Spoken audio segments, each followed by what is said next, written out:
semaine dernière, hein.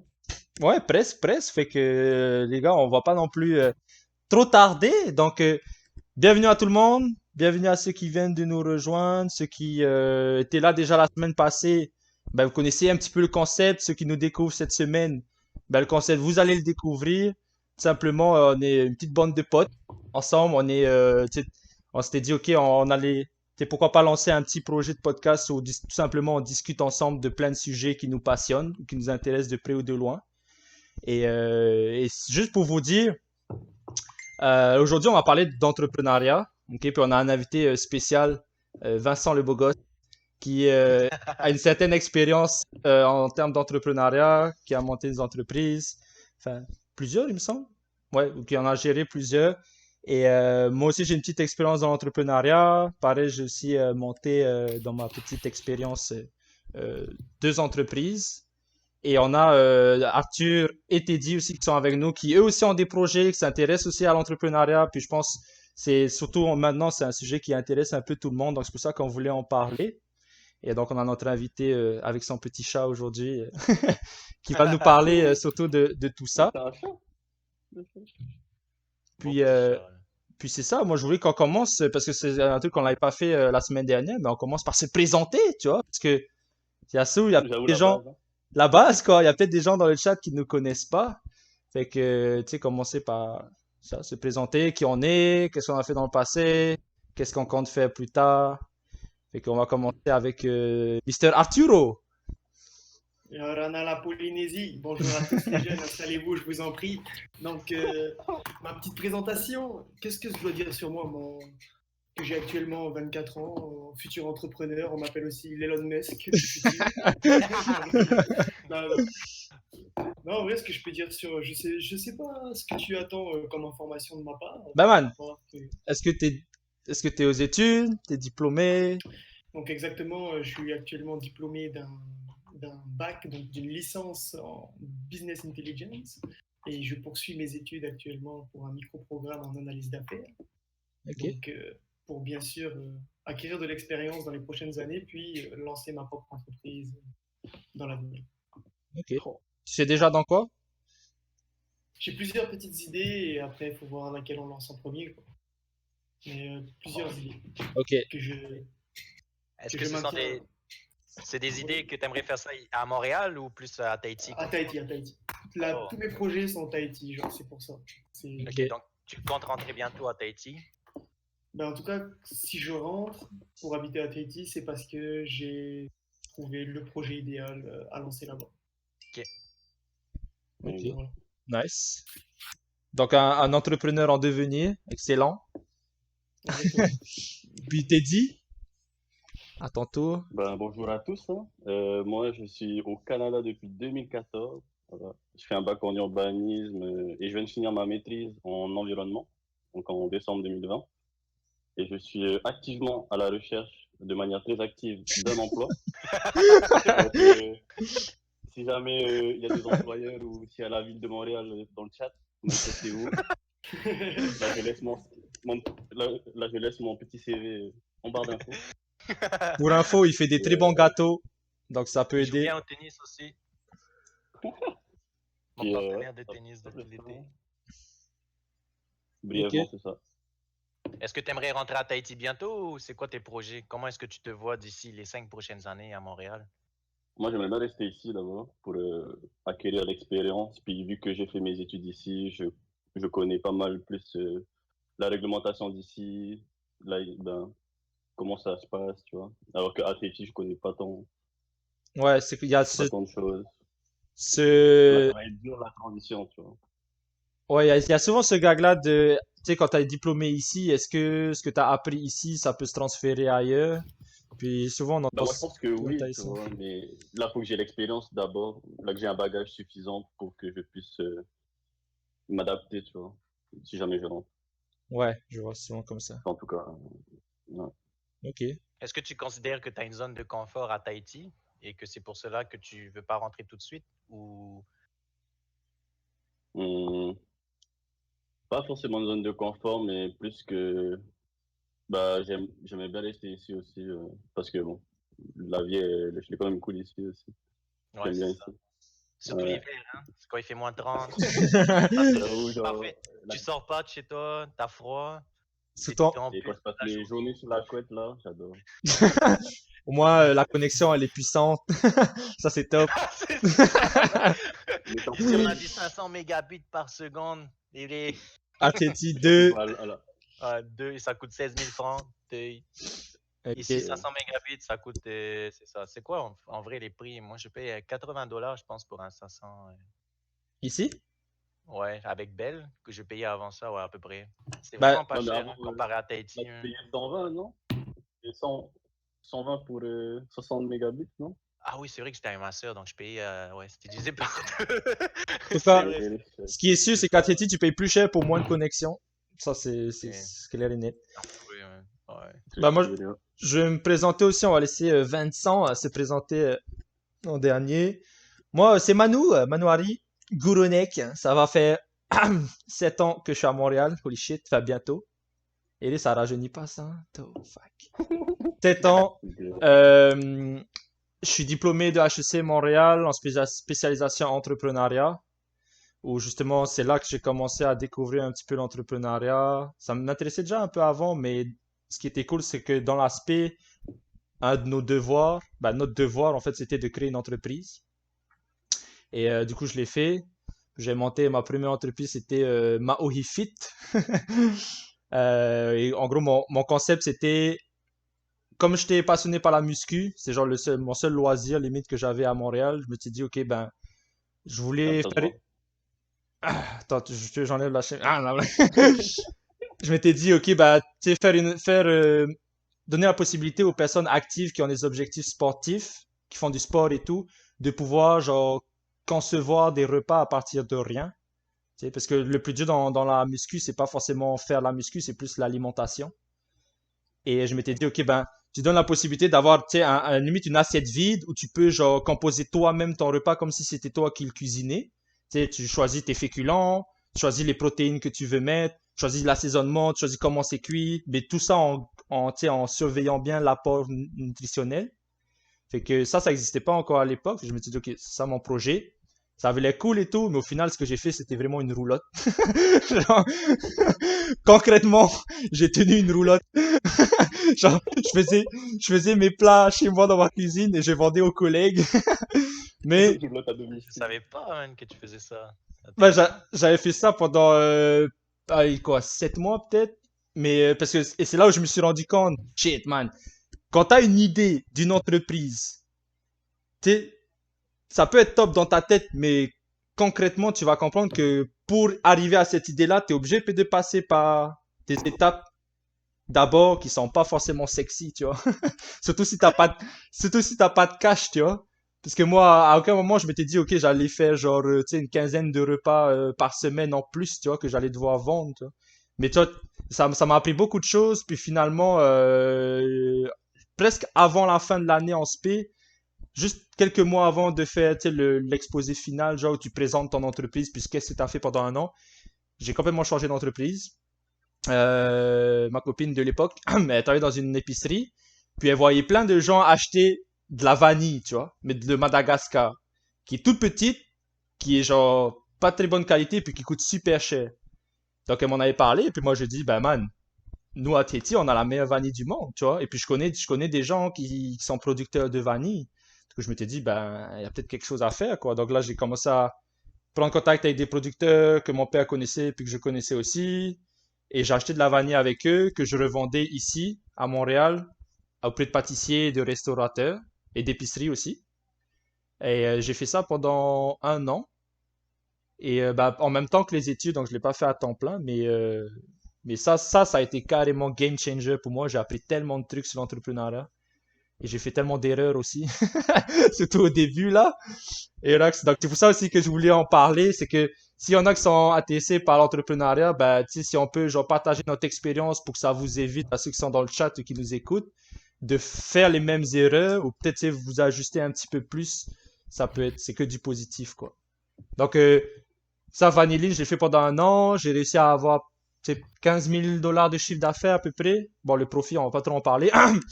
Mais au moins le chiffre d'affaires, c'est pas mal. Et je m'étais dit, ok, bon, je veux clairement pas vivre de ça. Il me faut du cash. Donc, j'ai postulé pour un emploi on the side où dans mon objectif, c'était juste avoir un peu de sous et continuer Vanillin. Mais finalement, le job pour lequel j'ai postulé, ben, c'était un job de représentant aux ventes, dans la vente du coup. Et au final, il y avait tout ce que je recherchais dans l'entrepreneuriat, tu vois. Tout.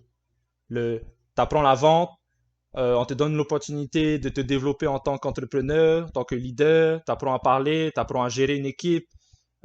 Puis quand tu as une équipe qui est suffisamment performante, que tu as su bien coacher et tout, ben tu as la possibilité après d'ouvrir un bureau, tu vois. Un bureau de vente que toi tu gères, ben c'est ton bureau de vente, tu vois. Et du coup, ben je suis là, ok, ben nice. C'est exactement ce que je recherche, tu vois. Et du coup, là, je suis là-dedans. Bon, il y a eu un gros stop à cause du Covid, mais c'est ça. C'est un peu plus ça. Et mon objectif, c'est ça pour les prochaines années, c'est d'ouvrir mon bureau de vente, d'ouvrir après plusieurs bureaux de vente, en Europe surtout, puis au Canada, et prendre ma retraite à 35 ou 40 ans. Et C'est un ensuite, bon plan, ça.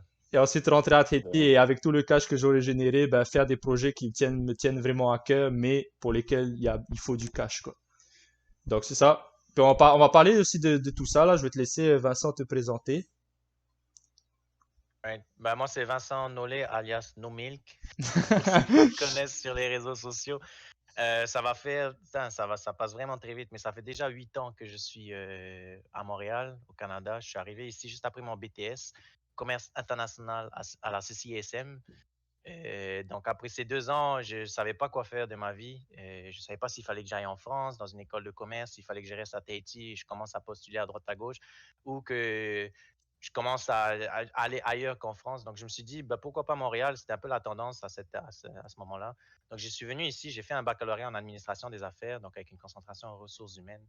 By the way, pour ceux qui veulent faire les ressources humaines, dans cette concentration, je pense qu'on était genre juste 2 gars pour 40 filles dans chaque session, vu que c'est très Ouch. axé ressources humaines. Ici, c'est quand même assez Ouais. féminin. Et moi, je suis allé quand même dedans. C'était plus justement pour voir l'aspect ressources humaines d'une compagnie, parce que moi, déjà, depuis tout petit, mon rêve, c'est d'être entrepreneur, de faire ma business. Mais j'avais besoin de passer par plusieurs processus avant. Donc c'est ça, j'ai eu mon diplôme et ensuite j'ai eu quelques expériences. Donc j'ai eu une franchise donc de qualité étudiant. Donc j'ai fait des travaux en fait de peinture intérieure, extérieure. Donc c'est moi qui tenais la franchise. J'avais mes représentants marketing, donc une équipe de porte-à-porte. Donc c'est quoi du porte-à-porte? C'est quand tu vas taper chez les gens et tu fais yo, je viens de qualité étudiant, j'ai fait des travaux de peinture. Est-ce que ça vous dit? Bon, ça c'est vraiment la version vraiment très basique, mais derrière tout ça, tu as tout un processus de vente, de persuasion qui est très important si tu veux réussir à avoir tes contrats. Donc, moi, j'avais des collègues qui allaient chercher justement ces rendez-vous. Et moi, le week-end, j'allais chez les clients chez qui on avait des rendez-vous pour conclure en fait les ventes. Donc, tout ça, ça a duré pendant 1 an. En été, j'ai fait toute la production. Ça s'est super bien passé. On a eu la franchise de l'année. Donc, on a eu le Nice. meilleur chiffre d'affaires, on a eu la meilleure équipe, la plus performante. Donc, super expérience. Après ça, si tu veux, on pourra revenir un peu plus en détail si vous avez des questions par rapport à cette première expérience entrepreneuriale. Ouais. Euh, j'ai eu beaucoup d'erreurs, j'ai fait beaucoup d'erreurs. C'est ça, comme je dis, ça a été une bonne expérience, mais à la fin, ça m'a un peu dégoûté. Donc, je suis retourné un peu sur le marché du travail. Donc, j'ai travaillé chez Enterprise, location d'auto. Euh, Pendant 1 an et demi. Donc, j'étais assistant gérant. Ensuite, j'étais chez Group Investors en tant que conseiller financier. Donc, je conseillais les gens pour placer leurs sous un peu à droite, à gauche. Et ensuite, j'ai quitté et je suis devenu consultant chez Deloitte. Donc, je ne sais pas si pour ceux qui connaissent la compagnie Deloitte, c'est une Ouais. grosse firme C'est big, de hein. comptabilité, audit. Ça fait partie des Big Four, pour ceux qui connaissent. Il y a Deloitte, PwC, KPMG et EY. Donc, j'ai travaillé là-bas pendant 2 ans et c'est vraiment l'année dernière, en octobre, que j'ai décidé de quitter.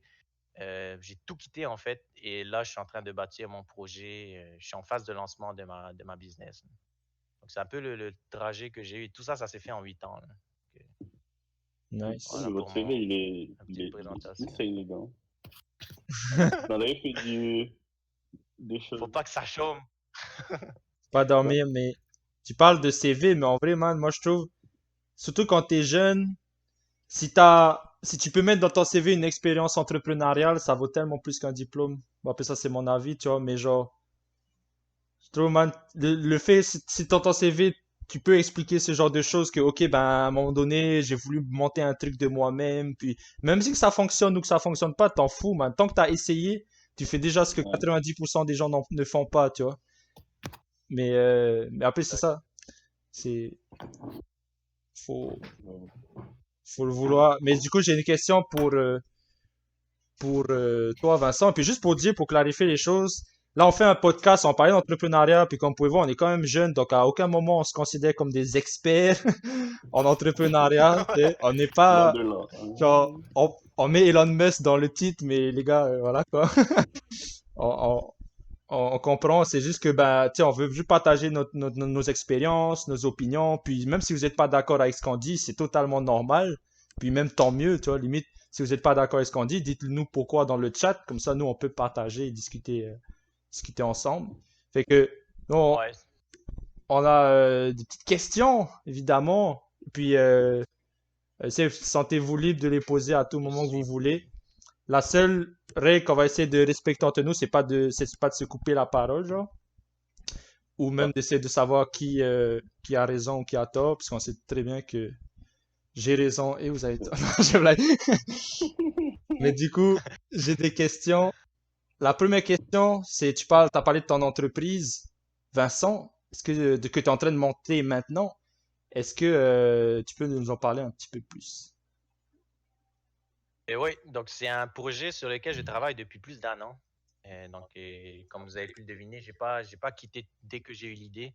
J'ai quitté juste en octobre, novembre, mon travail pour vraiment me lancer à temps plein. Donc, ça s'appelle Genki Cosmetics. C'est une compagnie en fait qui est spécialisée dans la création et la distribution de produits cosmétiques naturels faits à base d'huile essentielle et de Moneuil en fait de Tahiti. Donc, je fais des crèmes hydratantes, je fais des parfum Nice. solide, je fais un baume à barbe.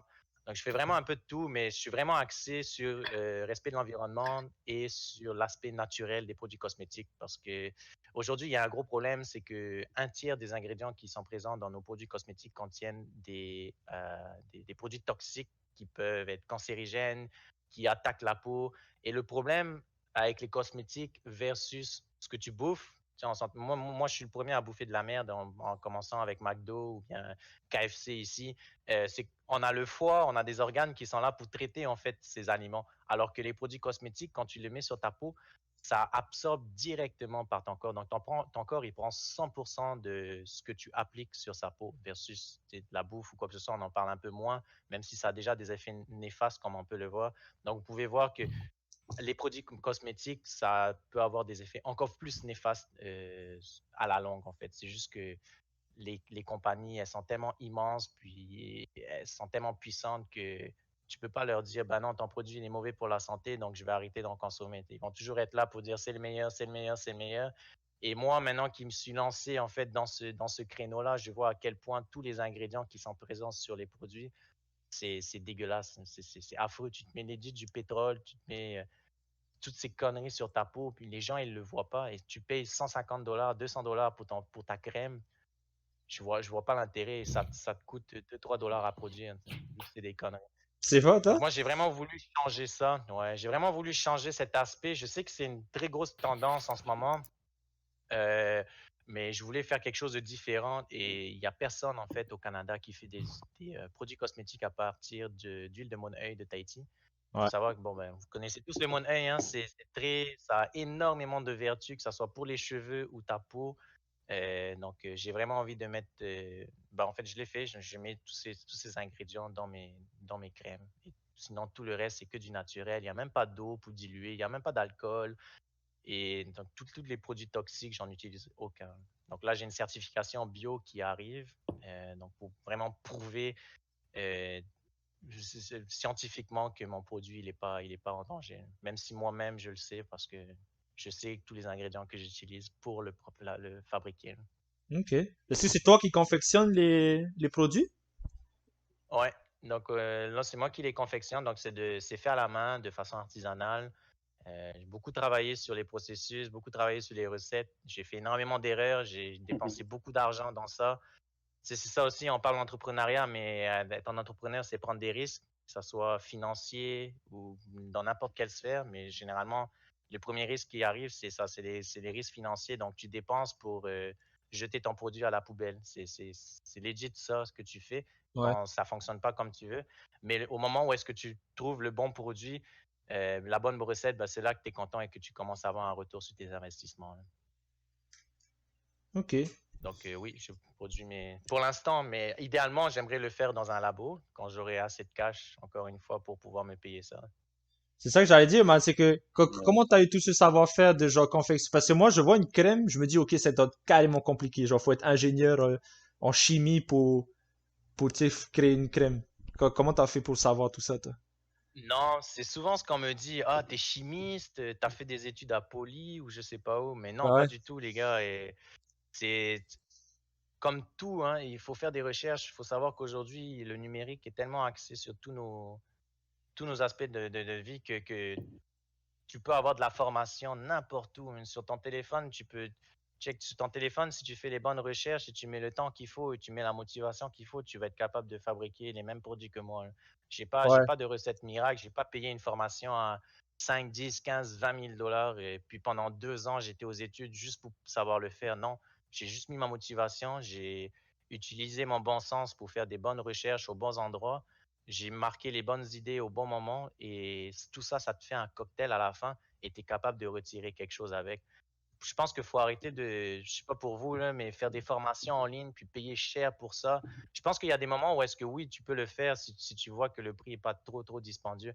Mais quand tu commences à avoir des formations de 4, 5, 6 000 dollars, pose-toi la question et va voir si sur YouTube, tout simplement YouTube, vous êtes capable de trouver tellement de formations, de vous former. C'est clair. Tapez sur YouTube, faire une crème hydratante, vous allez voir des vidéos toutes simples de gens qui vont mélanger 3 ingrédients, ils vont le fouetter d'une certaine façon et ça va faire ta crème.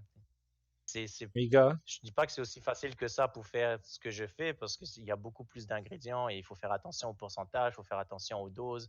Il y a beaucoup de choses qui rentrent en compte. Mais si tu veux faire quelque chose de juste une crème pour faire une crème, ben, tu es capable de le faire à partir de la vidéo de 3 minutes sur YouTube, là. Carrément. Man, meilleur exemple. Teddy, Teddy hier qui parlait Il qui sait pas de faisait, quoi on va lui parler. man, C'est qui clair. faisait une analyse d'une action avec qui me parlait de résistance Ah et ouais. de machin là.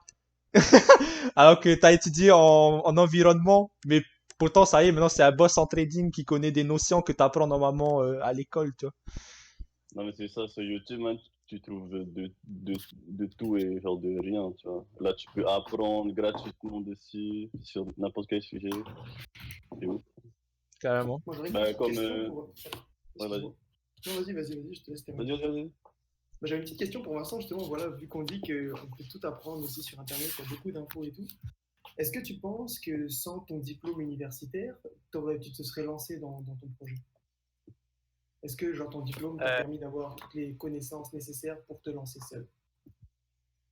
ben moi, j'ai fait un diplôme un baccalauréat en administration des affaires, puis avant ça, j'avais un BTS en commerce international. Donc, ça m'a vraiment appris à avoir une certaine organisation et je sais pas comment expliquer ça. Si tu veux, les notions, elles me servent quasiment à rien. Mis à part, tu sais, si tu fais des cours de marketing, ben oui, tu vas apprendre en gros c'est quoi le marketing, c'est quoi de faire de la publicité. Mais à l'école, tu vas jamais apprendre parce que tu as fait une business en cosmétique, ben c'est ce genre de publicité que tu dois faire. Et tu as un public cible si particulier, ben dans ce cas-là, tu devrais faire ce genre de publicité. C'est pas du tout ça que tu apprends à l'école. Donc pour moi, je pense que c'est beaucoup plus les recherches que j'ai faites qui m'ont servi à faire ma business. Mais c'est sûr que le diplôme, ça t'aide notamment pour quand tu fais des pitchs de vente où tu dois vendre ton projet. Ça vient vraiment te mettre un bagage, en fait, sur Ok, ta ok. crédibilité. C'est ça, ça Si t'apporte tu des viens choses. dire que tu n'as pas de diplôme depuis que tu as 18 ans et que tu veux essayer de vendre ta compagnie ou vendre ton produit, ou on pourra en parler après, mais j'ai eu une aide du gouvernement du Québec, bah, tu es obligé de le dire que tu as un diplôme. Ça vient vraiment t'aider en fait à te rendre crédible dans ce que tu racontes. Ok, exactement. Bah, d'ailleurs, on a une petite question dans le chat. On nous demande, donc, de la part de Tamari Boakari, qui nous demande où est-ce que tu te vois dans 5 ans avec ce projet cosmétique. Oh, c'est une bonne question. Ben, déjà, moi, en fait, la façon dont est-ce que je pense, c'est que j'essaie pas de m'imaginer trop loin, mais j'ai quand même une ambition. Moi, je veux quand même m'établir sur tout le Canada, vendre mes produits aux États-Unis. Est-ce que dans 5 ans, ça va être possible, oui ou non? Je sais pas. Donner un timeline sur 3, 5, 10 ans, 15 ans, c'est vraiment difficile. Je pense que ce qui est important vraiment, c'est de rester ambitieux, de savoir où est-ce que tu veux aller, peu importe le temps que ça prendra. Si tu restes motivé à ton idée principale et tu restes ambitieux dans tes processus, tu vas forcément l'atteindre, ton objectif. Après, je pense que ça va dépendre beaucoup des facteurs externes, donc des opportunités que tu vas avoir, des gens que tu vas rencontrer, de la vitesse à laquelle ton produit va se faire connaître, des stratégies marketing, des fails que tu vas faire. Il y a énormément de choses. Mais c'est sûr que moi, si tu me poses cette question, ben moi, je vais te dire que ben, je vais rester ambitieux dans tous mes processus et j'aimerais ça avoir un labo pour faire mes produits pour moi-même et en fait pouvoir me détacher en fait de toute la production et m'occuper vraiment juste de la stratégie des ventes, du marketing et des opérations en fait. Mais je veux, dans 5 ans en fait, moi j'espère ne plus pouvoir toucher à la production, là. Vraiment délocaliser ça, toujours avec un contrôle de qualité, bien sûr, mais vraiment m'occuper juste de la vente. Et faire, si possible, faire un système de franchise, ce serait encore mieux. Mais ça, c'est d'autres stratégies que j'y penserai en temps et lieu. Je peux pas me permettre de vouloir me lancer dans un système de franchise dès le début. La franchise, je ne sais pas si les gens connaissent ça dans le chat, mais si tu veux une franchise, c'est par exemple, moi, je crée ma compagnie, Genki Cosmetics. Toute l'idée, toute l'image de marque, le branding et les ingrédients sont dans cette boule. Toi, tu viens, par exemple, à Noiri ou toi, tu venez, vous dites, ah, ben, j'aimerais ça avoir Genki Cosmétique en tant que franchisé. Dans ce cas-là, j'ai fait, OK, ben, ça va te coûter 15 ou 20 000 par année et tu t'occupes de tu t'occupes de la vente et moi, je te fournis le matériel.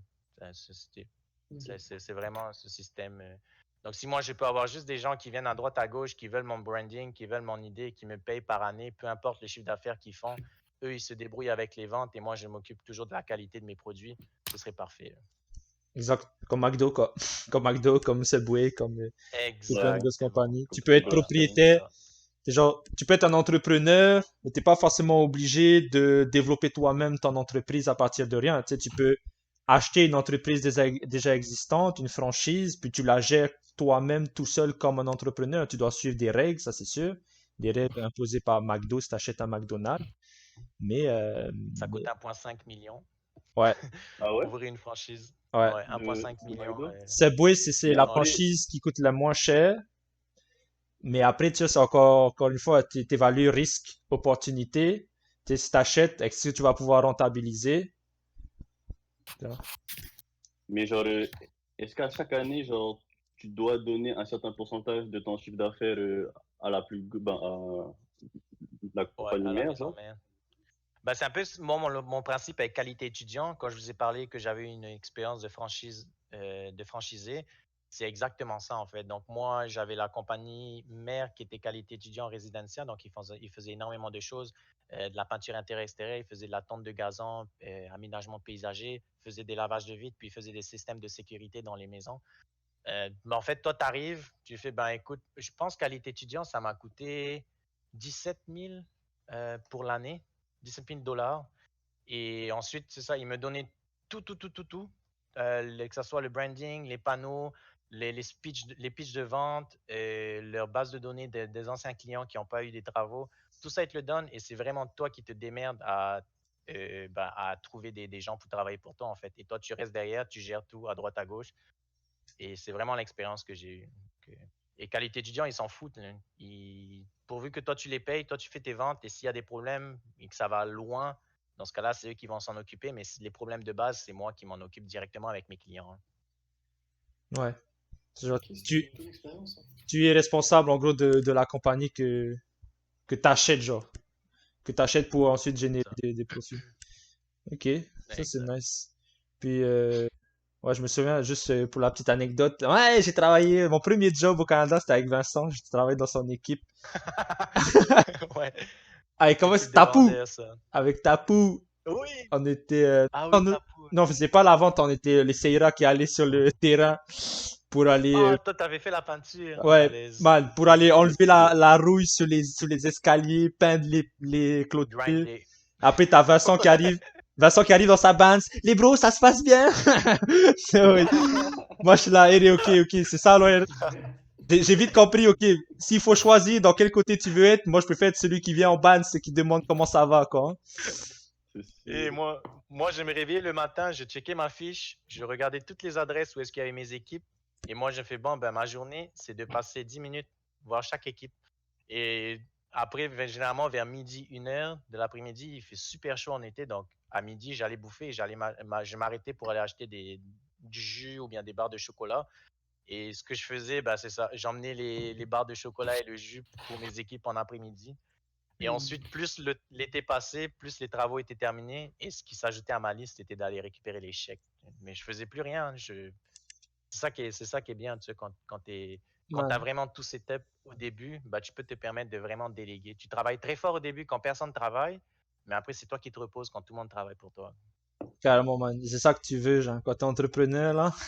Genre, moi, je trouve que c'est ça qui est nice quand, avec la voie de l'entrepreneuriat, c'est que finalement, tu sais, au début, c'est dur, au début, c'est carrément dur de tu sais, avoir, bâtir une base. Mais après, ce qui est cool, c'est que quand ton entreprise, petit à petit, elle commence à fonctionner, ben, toi, tu peux faire juste ce que t'aimes dans l'entreprise. Tu vois?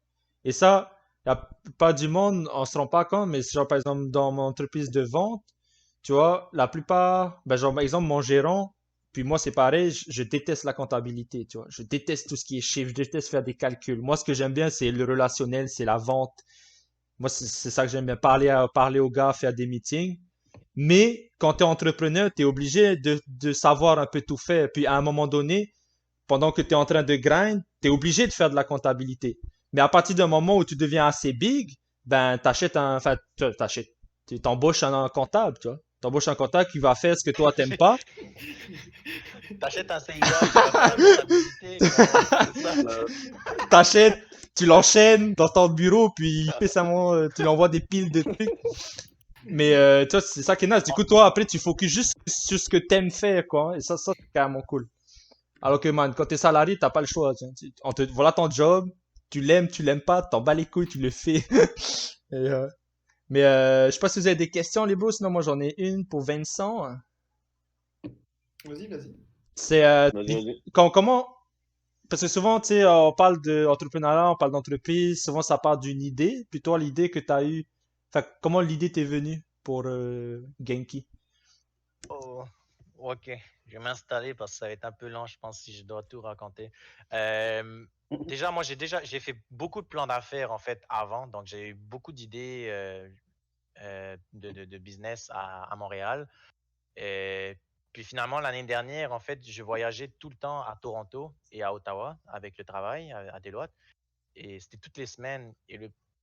C'est con, hein, mais en fait, j'emmenais jamais mon parfum avec moi.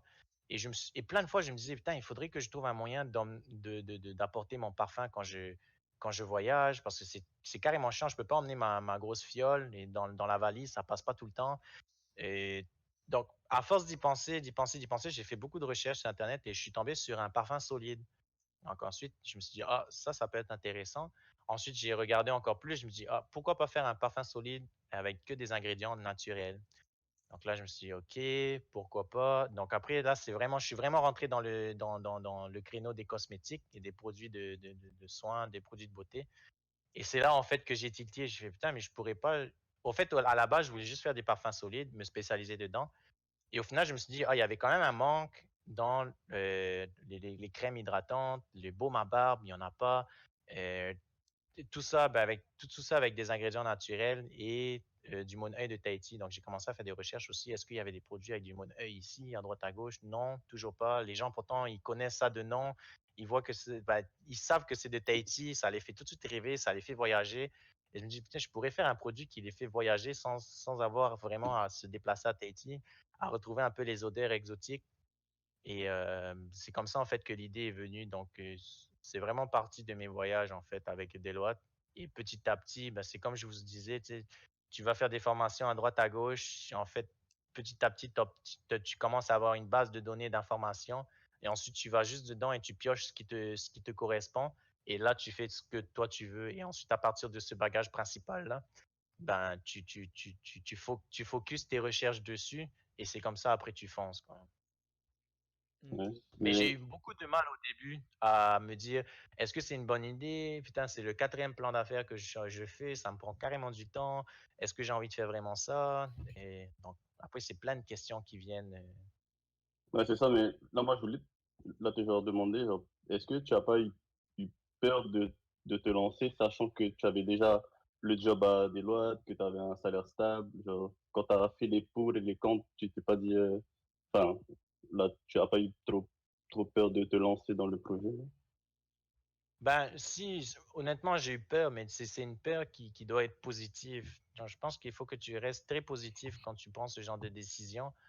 Et moi, personnellement, c'est quelque chose que j'ai toujours voulu faire. Donc, j'ai toute ma famille à Tahiti qui sont dans l'entrepreneuriat.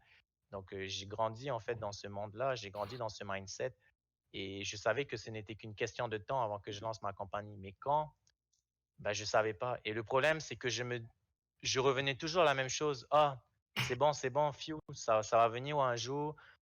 Ah non, non, bon, quand je vais rentrer à Tahiti. Donc, je faisais juste procrastiner. Tout le temps, je repoussais, tout le temps, je repoussais.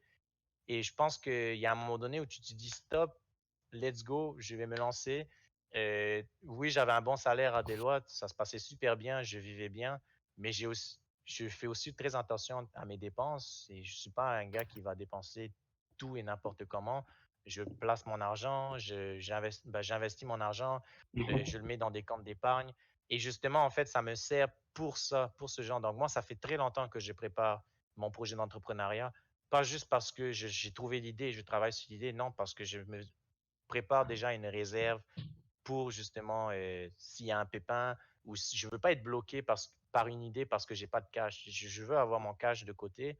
Ça va me servir pour tout et n'importe quelle urgence, mais ça peut aussi me servir pour des idées d'entrepreneuriat. Et c'est ce qui s'est passé en fait avec cette idée de Genki Cosmetics.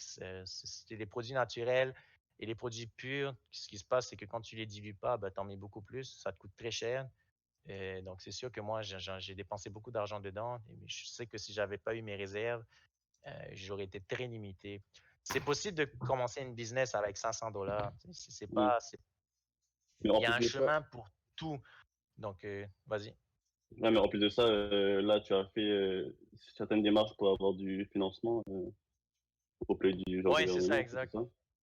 Ouais, Là, tu as donc, réussi. ben, en fait, ouais, donc moi, je me suis dit, putain, aussi au Québec, on te paye pour travailler sur ton projet. C'est c'est quand même magnifique. Donc, eux, en fait, ils promouvoient en fait l'aspect entrepreneurial ici et ils aident les jeunes qui sont âgés, je pense, de 18 à 29 ans à travers justement un programme de soutien de travailleurs autonomes, comme ils appellent. Et ce soutien-là te permet en fait d'être payé pendant 1 an et d'avoir un système de coaching pendant 2 ans si ton idée est bonne et elle est prise par les membres du comité du jury. Donc, moi, personnellement, mon expérience, j'ai eu 3 jurys pendant mon pitch. Ça a duré 10 minutes. C'était extrêmement stressant.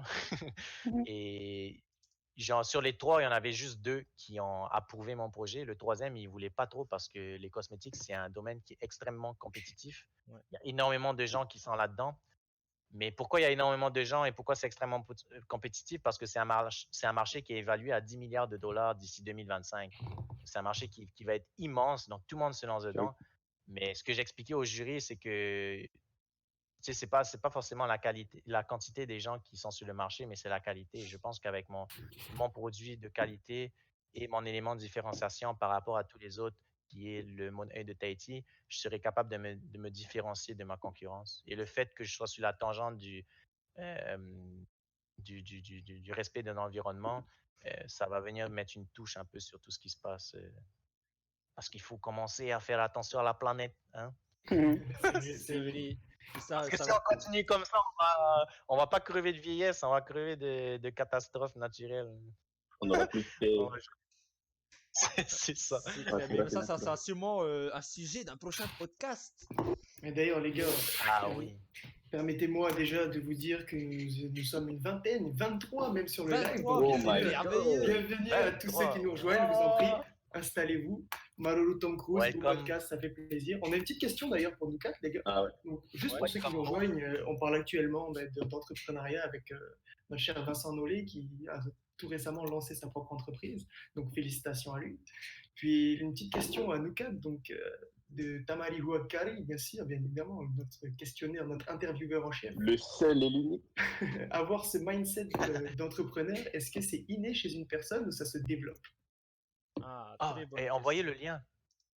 Ouais, vous pouvez commencer. Et on peut faire, je pense qu'on peut faire un tour d'une ou 2 minutes par personne. Moi, j'ai ma pour petite expliquer. idée là-dessus. Mais allez-y, Moi, c'est je vous pense- les Let's go, entrepreneurs, donc allez-y, commencez. Moi, déjà, quand on parle de mindset d'entrepreneur, déjà, c'est important déjà de définir c'est quoi un entrepreneur. Fait que là, genre, même si tu tapes cette question-là sur Internet, tu vas avoir plein de trucs, tu vois. Puis tu as la définition bateau, genre, un entrepreneur, c'est quoi? C'est quelqu'un qui crée une entreprise. Waouh, super. Mais moi, je pense que ça va surtout être quelqu'un qui a une idée, puis surtout qui va la réaliser, tu vois. Et le mot-clé dans cette phrase, c'est réaliser. Parce que je pense une idée, man, je pense tout le monde sur Terre a une idée, tu vois. Une idée soit d'un projet qu'il aimerait faire, soit d'une passion qu'il aimerait, genre, dans ses plus beaux rêves, il aimerait vivre de cette passion. Tu vois, on a tous une idée de quelque chose qu'on aimerait faire, mais c'est pas tout le monde qui va le faire, tu vois. C'est juste 1% de la population qui va vraiment se dire, ok, cette idée-là, je vais faire en sorte qu'elle se concrétise. Genre, à partir de là, du moment où tu te dis, ok, moi, je vais réaliser cette idée que j'ai, moi, je pense que à partir de là, tu es un entrepreneur. Parce que tu as le courage de te dire, ok, ben, je vais le faire, tu vois. Parce que le gars, c'est que, man, une idée, et c'est ça aussi le truc, c'est que ça vaut rien du tout, tu vois. Ça vaut rien, man. Genre, tu peux avoir les plus belles idées du monde, avoir, genre, plein d'idées en tête, et je suis sûr, man, les gens qu'on connaît comme les plus grands entrepreneurs, tu vois, genre Steve Jobs, Elon Musk, je suis sûr, t'as plein de gens avant eux qui avaient cette idée-là, tu vois, cette idée que eux ont eue. Mais eux, la différence, c'est que eux, ils ont pris cette idée puis ils l'ont vraiment réalisée, tu vois. Donc ça prend du fucking courage. Et je pense que c'est ça aussi un des traits. Puis enfin, il y a plein de traits qui définissent quoi un entrepreneur. Mais ça va être déjà de croire en soi, d'avoir confiance, d'avoir du courage, de te dire, ok, voilà ce que j'ai envie de faire, voilà mon idée, ça va être hot. Je vais faire face à plein de difficultés. J'ai plus de raisons d'échouer que de raisons de réussir, mais je vais le faire quand même. Tu vois? Je vais le faire quand même parce que bah, j'ai suffisamment confiance en moi, j'ai suffisamment, tu sais, je pense, comme tu en parlais de ça un peu avec Vincent aussi, tu sais, être positif. Est-ce que tu es quelqu'un d'optimiste? Moi, je pense que pour être entrepreneur, tu es obligé d'être optimiste. Tu peux pas être négatif puis être entrepreneur, ça va pas ensemble. Sinon, man, ça marche pas. Il y a trop de raisons qui. Genre, si t'es négatif, mec, genre, ne te lance même pas en business parce qu'il y a trop de raisons qui pourraient faire en sorte que ça marche pas, tu vois, qu'un projet marche pas. Et en ayant monté ma petite business de vanille, là, je me suis rendu compte, waouh, mec, sur 12 mois, pendant 8 mois, j'étais dans le rouge. Genre, j'avais pas perdu plus d'argent que j'en avais fait, tu vois. Et donc, Problématique. C'est vrai. c'est à partir de là, tu te dis, bon, à quoi ça sert, tu vois? C'est bien beau, je vends de la vanille, mais je suis en train de perdre, tu vois, je suis moins riche que je l'étais avant, tu vois? Du coup, là, je m'écarte un peu de la question, mais moi, je pense que ça se développe. C'est pas inné. Parce que tout le monde a une idée, tout le monde a quelque chose qui le passionne, tout le monde a quelque chose qu'on a vraiment envie de faire. Maintenant, ça va être à quel point tu vas avoir le courage de te dire, ok, moi, je vais le faire pour de vrai, tu vois. Plutôt que mettre cette idée dans un petit coin de ta tête puis l'effacer, genre, tu vas te dire, ok, moi, je vais le faire. Fait que ça c'est juste à un moment donné, c'est une décision. Je pense que c'est une décision. Je sais pas ce que vous en pensez, les Cool. bros. Excellent. Non, ben moi je rejoins un peu ce que tu dis, c'est vrai que ça se développe. Déjà, je pense qu'un entrepreneur, à mon avis, c'est une personne, déjà, je pense, qui doit avoir des qualités comme la détermination, la motivation. C'est quelqu'un qui aime aller au bout de ses objectifs. Et donc, ouais, tu peux, ben, c'est comme, ben, c'est Tom Cruise qui a donné un bon exemple dans le chat, hein. Si tu veux devenir champion de natation demain et que tu es nul en natation, ben, si tu t'entraînes à fond, tu peux devenir nageur pro.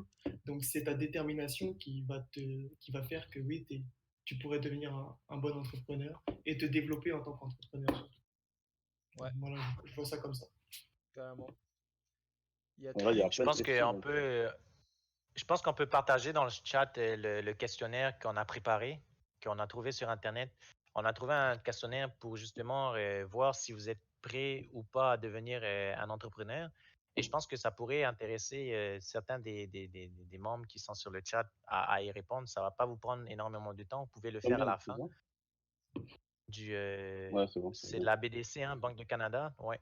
Donc, vous pouvez lancer le questionnaire. Je pense que vous avez 50 questions et répondez vraiment en fonction de votre feeling, là. N'essayez pas de biaiser les résultats, ça ne sert à rien parce que vous allez vous biaiser vous-même. Donc, répondez-y vraiment honnêtement et à la fin, ça va vous donner votre résultat puis vous allez pouvoir lire ce qui vous concerne. Puis pour Si vous répondre l'êtes, à... tant mieux. Si vous ne l'êtes pas, Excuse, t'as coupé. Pour répondre à la question de Legends 7892, est-ce qu'on a tous des entreprises? Non. Il y a Non. Vincent qui, lui, est en train de créer une entreprise justement pour laquelle il a eu un financement. Donc, il est quand même euh, sur le bon chemin, là. Ça s'annonce bien. Puis, moi, j'avais créé une entreprise de vanille, d'importation de vanille, que finalement j'ai vendue, entre guillemets. Parce que du coup, vu que je suis dans d'autres j'ai d'autres projets maintenant, bah, finalement, j'ai vendu mes clients à mes fournisseurs, mais moi, je touche une partie des transactions qui sont faites, qui vont être faites entre les deux. Donc, ça, puis sinon, pour Arthur et Teddy, ils sont aussi passionnés par l'entrepreneuriat, puis Hmm, ouais. C'est mon hobby, personnellement. C'est mon hobby, l'entrepreneuriat. Quand je fais rien, j'entreprends. Teddy qui est là, non, non, moi, je m'en bats les couilles.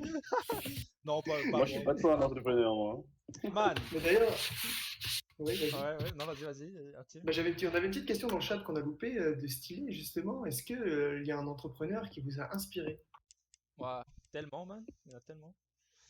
Vas-y, vas-y, je t'en prie. Elon Non, Musk, ouais, moi, j'adore ce gars, man. Je trouve que à chaque fois plus j'en apprends sur lui, plus je me dis, man, c'est un peu un fou, man, dans sa tête, et j'aime ça. Genre, il y a plein de petites anecdotes qu'il faut, bah après, tu sais, c'est juste, j'aime sa créativité, j'aime comment il pense, j'aime comment le gars, il est tout le temps focus solution, tu vois. Il voit un problème, il pense à la solution directe. Et ça, je trouve ça, c'est aussi ce qui fait de toi un bon entrepreneur. C'est que la plupart du monde, ils vont voir un problème autour d'eux, dans la société, tu sais, dans leur environnement, puis ils vont juste arrêter au problème et chialer. Ils vont dire c'est de la merde, c'est nul. Tu vois. Alors que un entrepreneur, il va voir le problème, puis il va tout de suite penser à une solution, tu vois. Il va tout de suite se dire, ok, voilà le problème, qu'est-ce que moi je peux faire pour y remédier? Et le gag avec Elon Musk, c'est que, man, lui, quand il pense comme ça, c'est pas à l'échelle juste de sa communauté ou de ton environnement proche, c'est à l'échelle de l'humanité, tu vois. Et c'est ça que je trouve, tu vois, c'est genre, si on ne peut plus vivre sur Terre, où est-ce qu'on peut aller vivre? Peut-être sur Mars. Et là, le gars il s'est dit, bon, le gars, il fait des fusées, quoi. à partir de là, à partir de ce Let's constat, go. comment on fait? Peut-être des fusées, ok. Tu vois? Et c'est ça que je trouve hot, man. C'est que, exemple, une anecdote que j'avais vue de lui dans un podcast euh, avec Joe Rogan. Il regardait un film, je crois, puis il avait vu dans le film un lance-flamme. Puis là, what the fuck? C'est carrément nice, man. Un lance-flamme? J'en veux un, tu vois. Moi aussi, je veux un lance-flamme. Il check sur internet, comment acheter un lance-flamme, il en trouve aucun.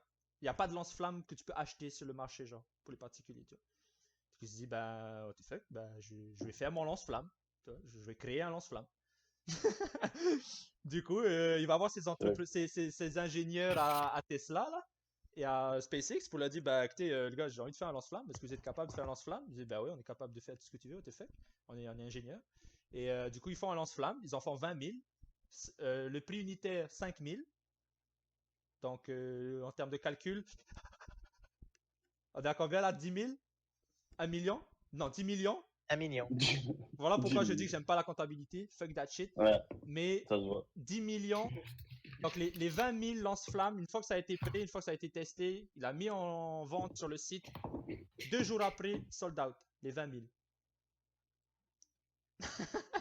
Ah ouais. 10 millions. Wow. 10 Dans millions 2 jours. en 2 jours. Une autre anecdote. Le Bob, il est dans les. Ça fait genre 16 ans, je crois qu'il vit à LA. Il est dans les trafics. Il se dit, fuck, ça me fait chier. Ça fait 16 ans que je vis dans cette ville, 16 ans qu'il y a des putains de trafics monstrueux, parce qu'à LA, c'est n'importe quoi les trafics là-bas. Là. T'es stuck. Ouais. Pendant des heures, tu bouges pas, man. Du coup, j'ai dit, qu'est-ce que je peux faire, tu vois? Le gars, il dit, ok, on peut peut-être faire des voitures volantes. Non, non, c'est chaud quand même. On peut peut-être tu sais, faire des routes sous la terre. Tu vois. S'il y a plus de place à la surface, peut-être que sous la terre, on peut faire, tu sais, on peut faire des routes. Du coup, le gars, il se dit, ok, bah, je vais creuser des trous. Et là, ça fait genre, je crois, ça fait 6 ans, je crois, 6 7 ans, qu'il a commencé les travaux, puis il creuse des trous sous Los Angeles pour faire des routes. Là, Elon Musk, là, ça. mec, ça toujours? Ouais. Ah ouais. Mec, il a Sa 4 man. compagnie. Il a plein de compagnies. Genre, à chaque fois qu'il voit un problème, man, il pense à la solution, puis il le fait, et c'est ça qui est hot. Après, le truc, c'est que, tu sais, évidemment, de pourquoi lui, il est capable de faire ça, c'est parce qu'il a du fric, tu vois. Mais, Je pense qu'il vaut 180 bah, milliards c'est hein, l'homme le plus riche, il est en passé ce moment. il est devenu l'homme le plus riche sur Terre, plus que Jeff Bezos. À cause Et voilà. du up que l'action de Tesla a eu là récemment. Ah ouais. Mais, 180 milliards de dollars. mais après, c'est sûr que lui, il a les fonds, tu vois. Mais il n'a pas toujours eu les fonds. Au début, quand on a commencé, il me semble que lui, c'est le fondateur de PayPal. Je suis même pas sûr. Ouais, c'était lui. Voilà. Ouais, ouais. Et il a vendu, je pense, à 250 millions ou Ouais, un 300 truc comme millions, ça, je tu sais vois, plus. genre, t'as pas besoin forcément d'être riche pour faire, tu sais, pour te lancer en business. T'as juste besoin d'avoir le bon mindset. Et chose, c'est plus un effet aussi boule de neige, c'est que, man, tu sais, à partir du moment où tu as créé une entreprise, que tu as réussi à la vendre, puis que tu as le cash, puis tu as eu l'expérience que tu as eu justement en faisant ça, toi, tu es plus enclin encore à continuer, tu vois, et à voir le monde avec toutes les opportunités que tu as, enfin, que ça offre. Et moi, pour ça, moi, je trouve pour moi, c'est le king, man, c'est le king. Elon Musk, les gars. C'est vrai. Est-ce qu'il y a des questions dans le chat? Ouais, il y avait plein de questions, quoi. Enfin, de Rosita de la Vega. Ouais, Est-ce que vouloir être entrepreneur, selon vous, signifie vouloir être son propre patron? Ou est juste vouloir faire ce qu'on aime? les deux. Ouais, je pense littéralement les deux. Hein. Moi, je pense que c'est les deux. Moi, j'ai un truc que j'ai remarqué chez les entrepreneurs, parce que, bah, dans la business que je fais, il y en a qui peuvent considérer on est juste des vendeurs, mais au final, un entrepreneur, c'est avant tout un vendeur. Donc, ce que j'ai remarqué, c'est que ceux qui ont le désir de créer une entreprise, ça va être des gens qui sont un peu rebelles dans leur tête, tu vois, qui ont le désir de liberté, tu vois. Ils aiment pas trop qu'on leur dise quoi faire, tu vois. Quoi faire? Tu vois. Ouais. Ouais, Je c'est sais pas si tu exactement es ça d'accord la différence. avec ça, Vincent, mais moi, j'aime pas qu'on me dise, ok, fais ci, fais ça, à telle heure, tu dois être au bureau, tu finis à telle heure. Man, moi, ça me casse les C'est couilles. ça. Ça me casse les couilles. Je Et peux pas. même, et même encore avec Deloitte, on avait des horaires plus ou moins flexibles. Ça veut dire que le bureau, il était ouvert 24 heures sur 24. Donc, si j'avais envie de travailler juste le soir, je pouvais y aller. Si je voulais travailler juste le week-end, ben, prendre 2 journées off dans la semaine et aller travailler le samedi, dimanche, c'était possible. Les bureaux étaient ouverts. Mais c'est juste le principe de, tu sais, t'as ta vie, tu as ton temps et tout ce que tu fais quand tu es employé, il y a des gens qui sont totalement d'accord avec ça et c'est parfait, c'est tout en leur honneur, c'est que tu donnes de ton temps pour quelqu'un d'autre. Ouais, ouais. Et versus quand tu es Exactement. entrepreneur ou que tu es à ta business, tout le temps que tu utilises dans ta journée, c'est juste pour ta gueule, c'est juste pour toi, ton projet et ce que tu aimes. Et je pense que c'est là aussi qui te différencie beaucoup et c'est pour ça que moi, je me suis toujours dit que je vais devenir un entrepreneur parce que je veux que les heures que je dépense, que j'utilise dans ma journée, elles soient à 100% axées sur mon bien-être et sur mon avenir. Je ne veux pas donner des heures à quelqu'un d'autre pour lui faire plaisir. Oui, après, tu peux être bien payé, tu peux avoir un super salaire puis faire ta vie à côté, mais tu seras toujours dépendant, tu auras toujours une chaîne accrochée à cette personne-là. Et après, ben, avec ça, il y a tout son lot qui vient avec. Des fois, tu ne te rends pas compte, mais tu as passé toute ta vie dans la même compagnie et à 50 ans, tu fais une crise des cinquantaines parce que tu t'es rendu compte que 8 heures par jour pendant 30 ans, tu as fait juste bosser pour cette compagnie. Surtout si, si tu t'attends à des choses par rapport à ton employeur et qu'il ne te donne pas forcément ce que toi, tu aimerais qu'il te donne par rapport aux efforts que tu as fournis, ça peut devenir très frustrant, ça peut attaquer ta santé mentale très facilement. Chaque personne a sa tolérance par rapport à tout ça.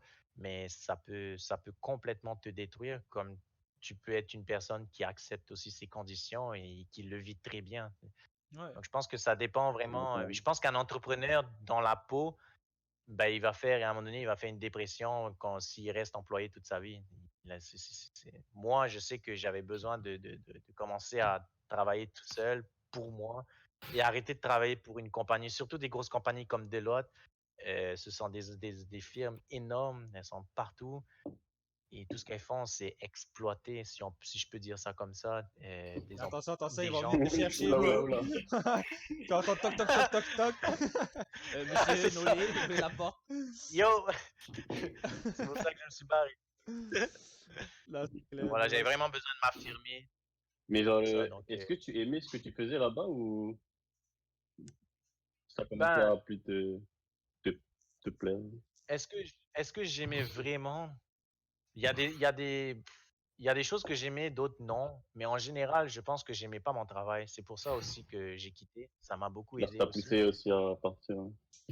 Ouais, je pense que ça m'a aidé aussi à partir. Le côté réseautage, le côté social était excellent. Je m'occupais de tous les événements à Deloitte tous les mois. Je faisais des 5 à 7, je faisais des sorties. J'avais un budget, je m'en occupais. Donc, au niveau social, j'étais tout le temps dans des bars en train d'organiser des événements à droite à gauche, à faire des croisières en été sur le Saint-Laurent à Montréal. Euh, mais au niveau de la charge du travail, c'était juste affreux, hein. Je faisais des semaines de 50, 55 heures. C'est juste, quand tu signes pour un contrat de 35, 40 heures et que tu te retrouves à faire 55 heures par semaine et à Voilà. travailler 10, 11 heures par jour, à voyager à Toronto, te réveiller à 4 heures, puis prendre l'avion pour y aller, puis revenir, tu arrives à 10 heures du soir, tu arrives chez toi, qu'est-ce que tu fais? Et imagine juste tout ce temps que tu aurais utilisé pour travailler sur ton idée et ton projet. Il est 11 heures du soir, tu fermes ton ordi, tu es content, tu es satisfait parce que tu sais que c'est pour toi que tu as fait tout ça et tu peux aller dormir en paix. Alors que quand il est 11 heures, que tu es frustré, que tu as un client qui t'a fait chier, que tu n'as pas eu le temps de faire ce que tu voulais dans ta journée, que tu n'as pas eu le temps de faire ton petit shopping ou de faire un petit bisou à ton copain, à ta copine, ça te frustre. Et même si tu le fais pas ressentir sur le moment présent, ça reste en toi, ça reste. Et un jour, tu éclates et tu sais pas pourquoi. Tu sais. Des fois, c'est les raisons pour lesquelles tu exploses. C'est le stress au ouais. travail et tout ce qui vient avec. Mais t'as vu cette statistique, Mais toi, tu du peux gars? être aussi.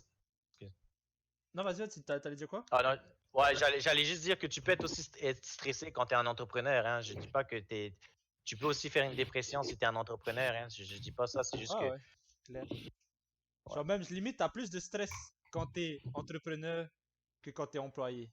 Et c'est ça aussi le truc, c'est que Ouais, mais c'est souvent, du bon stress, je ouais, trouve. c'est du stress qui te donne envie. Enfin, moi, je trouve, à partir du moment où tu stresses pour faire quelque chose, ça veut dire que c'est bon. Ça veut dire que c'est une bonne chose à faire. Si tu stresses pas, c'est que ta vie n'est pas stressante. Ça veut dire que tu es dans une zone de confort, puis que c'est dangereux. C'est dangereux d'être dans une place où tu n'as jamais de stress, parce que ça veut dire que tu n'es jamais en train d'évoluer. Pour moi, le stress égale évolution. Tu vois, c'est toujours comme ça. Tu sais, Ouais. si je te dis, OK, demain, Vincent, tu vas parler devant 200 personnes dans une salle pendant 1 heure. Tu es sur scène avec un micro. Genre, si t'es pas en train de stresser, et je pense pas que c'est possible, enfin, moi, je serais en train de me chier dessus, tu vois. Mais Ouais. le truc, c'est que si tu le fais, c'est bon, tu vois. Parce que malgré le stress, ce que tu. Enfin, les choses pour lesquelles tu stresses et que tu les fais quand même, bah, tu deviens une meilleure personne. Et c'est toujours comme ça, moi, je pense. Et que. Exactement. Et je pense que j'ai une. Ah, Ouais. excuse-moi. Non, vas-y, Tu vas-y, voulais vas-y. rajouter un truc? Non, Sinon. non. Ah, ben justement, j'ai une expérience par rapport à ça. Et c'était à Deloitte. J'ai dû parler devant énormément de personnes et je me suis complètement chié. Ah Et ouais? Ouais. aujourd'hui, j'en rigole et je pense que j'ai appris beaucoup de choses de ce meeting, mais j'ai dû passer par ce moment très dur. Mais je sais que ce moment, il est terminé, que je suis passé par là et qu'à partir de maintenant, ben, je ne referai plus les mêmes erreurs. Mais ouais, j'avais eu un meeting, un appel où est-ce que je devais présenter un sujet sur un de nos processus d'affaires à Deloitte. Ouais. Et je m'étais porté volontaire pour le faire. Je dis, ouais, moi, je veux le faire. Et tout le monde dit, genre, OK, ben vas-y, fais-le. Et moi, je dis, genre, let's go, les boys. Donc là, j'ai appris. La première erreur, c'est que j'ai appris par cœur mon texte. chose à ne jamais faire quand tu fais un pitch devant tout le monde. Si vous voulez mes conseils par rapport à mes expériences, c'est n'apprenez jamais un texte. Genre, je parle, si c'est un pitch de vente, exemple, et que tu sais que c'est 2, 3 phrases qui sont très importantes pour ta business et qui résument tout, que tu es capable de le dire en 1 ou 2 minutes, ça c'est parfait. Apprends-le par cœur, puis répète-le à chaque personne que tu croises. Par contre, si c'est une présentation que tu dois faire de 10, 15, 20 minutes, n'apprends pas par cœur. Je Ouais. pense qu'il y a des gens dans le chat qui vont dire, bah, c'est sûr, espèce d'idiot. Mais il y a d'autres gens qui vont automatiquement, parce que c'est une grosse présentation, bah, tu dis, bah, je vais apprendre par cœur, je vais tout balancer devant tout le monde et ça va être super. Mais non, parce que le stress, ça te fait Oublié. souvent oublier ce genre Ouais. de choses. Et c'est ça. Moi, on m'a appelé, je me souviens, j'étais sur la chaise, puis c'est le partner, donc le big boss de notre ligne de service qui m'a appelé pour que j'aille faire ma présentation. Les gars, quand je me suis levé de ma chaise, j'avais tellement des frissons, j'avais tellement froid, man. C'était vraiment bizarre et je tremblais. J'étais terrorisé, man. Et là, j'étais en train de penser à la première phrase de mon texte et je l'ai oublié. Oh shit. my god. Ah, Dès le début, en fuck. Et là, j'ai marché avec mon sourire, tu sais, hey, let's go. Tout le monde était genre, ouais, Vincent, allez, let's go, présente-nous, on a trop hâte. Et Et là, j'avais là, toujours tu fais mon le show, papier genre. dans ma poche. Ça, j'avais mon petit papier au cas où, hein, je me souvenais pas de 1 ou 2 phrases ou disons 1 ou 2 mots.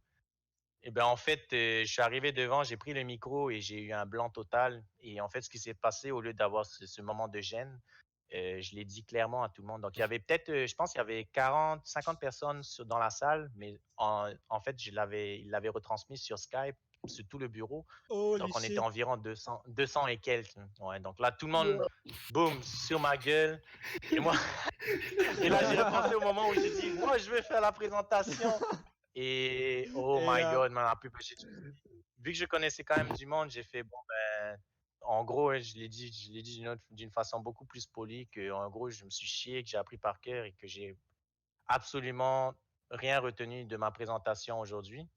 Je sais de quoi ça va parler, Bah, mais je suis vraiment désolé, mais vous savez que c'est pas perdu parce que j'ai le papier, donc j'ai lu en fait ma présentation. Donc j'ai lu les premiers paragraphes et à la fin c'est revenu. Donc après j'ai posé, j'ai parlé et ensuite on a eu des discussions. Ça s'est très bien fini, mais elle a la honte. J'ai réussi à rattraper ça, mais Heureusement. my God, si j'étais resté figé devant tout le monde et dire ben je sais pas où j'avais pas eu mon papier, et j'aurais été je serais sorti et j'aurais même pas pris l'ascenseur, j'aurais pris direct la vide du 16e La étage. fenêtre. Direct, La ouais. fenêtre. Ciao. I'm Ça out. descend, Et- ça descend plus vite. Alright, Déjà en position pour c'est être dans le ça, cercueil. voilà. Allez. Voilà, PLS, hein, tout. Allez, J'avoue. voilà, c'est ça. Donc, Non, mais ouais, ça m'a fait penser à ça, ton histoire, Manu. mais ouais, mais tu vois, c'est ça, parce que là, maintenant, si on te demande de refaire ça une deuxième fois, je pense que la deuxième fois, elle sera meilleure que la première, c'est sûr. Tu vois, parce que t'as Ah appris, oui, définitivement. tu vois. Tu vas savoir comment Ouais, te préparer. Et je pense que c'est juste ça c'est aussi. ça.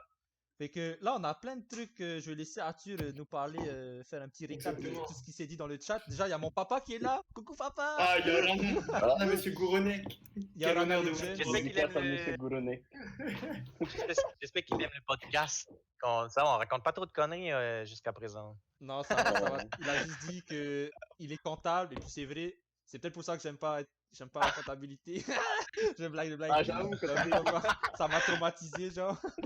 Mais il est comptable, donc il a dit fais gaffe. Puis vas-y Arthur, il y a Rosita aussi. C'est ça. C'est ça, exactement. Rosita qui nous a posé une petite question. Mais elle a demandé, est-ce que Oh, selon vas-y. vous, est-ce qu'il est possible de lancer son entreprise tout en travaillant dans une grosse entreprise afin de s'assurer une sécurité financière?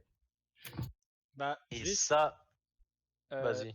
juste dire un truc, c'est possible et c'est même recommandé. Tu vois. Ouais, je pense que la question est oui, c'est surtout est-ce qu'il est mieux de se lancer dans son Ouais. projet ou est-ce que c'est mieux de se lancer tout en gardant une sécurité financière? Moi, je pense que tu veux pas non plus. Ok, c'est bien, il faut avoir du courage, faut genre, tu sais, faut réaliser tes projets, mais tu veux pas le faire bêtement non plus, tu vois. Tu veux pas le faire comme un idiot. Moi je pense, si t'as un job, si t'as un salaire, mais que ça te fait chier, tu vois, ton job te fait chier, puis tous les jours tu détestes ta vie, mais qu'avec ça tu peux avoir, tu sais, une source de revenus qui est stable, ben, monte ton projet à côté jusqu'à temps que tu sois plus capable de faire les deux, tu vois. soit ça, soit jusqu'à temps que, avec ton autre projet, si tu arrives à bien gérer les deux, avec ton autre projet, ben, tu sois capable de subvenir aussi à tes besoins. Tu vois? Parce que, et puis ça, je pense que c'est ça aussi que Vincent il a fait que je vais te laisser parler sur ça, mais tu vois, t'as pas non plus lâché des lois comme ça, tu vois, t'as fait en sorte d'avoir suffisamment de cash dans ton compte pour être en sécurité au moment où tu vas lancer ta business. Tu vois? Donc, faut être smart aussi, tu sais, faut avoir un plan d'action, faut avoir une stratégie si tu veux monter une business. Tu veux pas le faire non plus bêtement, là. Et ensuite, tout abandonner et finir dans un caniveau en PLS à manger de la terre, tu vois. C'est ça, exact. Ouais, bah déjà, moi, je pense, je rejoins l'idée de Manu, mais je vais vous dire aussi pourquoi je pense qu'il faut quitter ton travail si tu veux te lancer en entrepreneuriat le plus tôt possible. Déjà, de niveau légal, il faut que tu fasses attention parce que tu as des employeurs qui l'écrivent en petit astérix, là, caché dans ton contrat de travail Ouais. que tu peux pas travailler ou faire quoi que ce soit d'autre à part le travail que tu fais avec eux. Ça, je trouve que c'est très égoïste, mais ça fait partie du contrat de travail. Puis si tu le Ouais. signes, ben, tu te dois de respecter ça. Si jamais ils découvrent que tu travailles sur autre chose et que ça nuit en fait sur tes capacités présentes au travail, la compagnie elle se réserve le droit de te virer.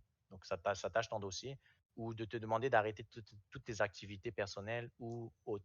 Donc là, tu vas être frustré contre ton employeur et là, on revient sur la roue comme je vous en ai parlé tout à l'heure.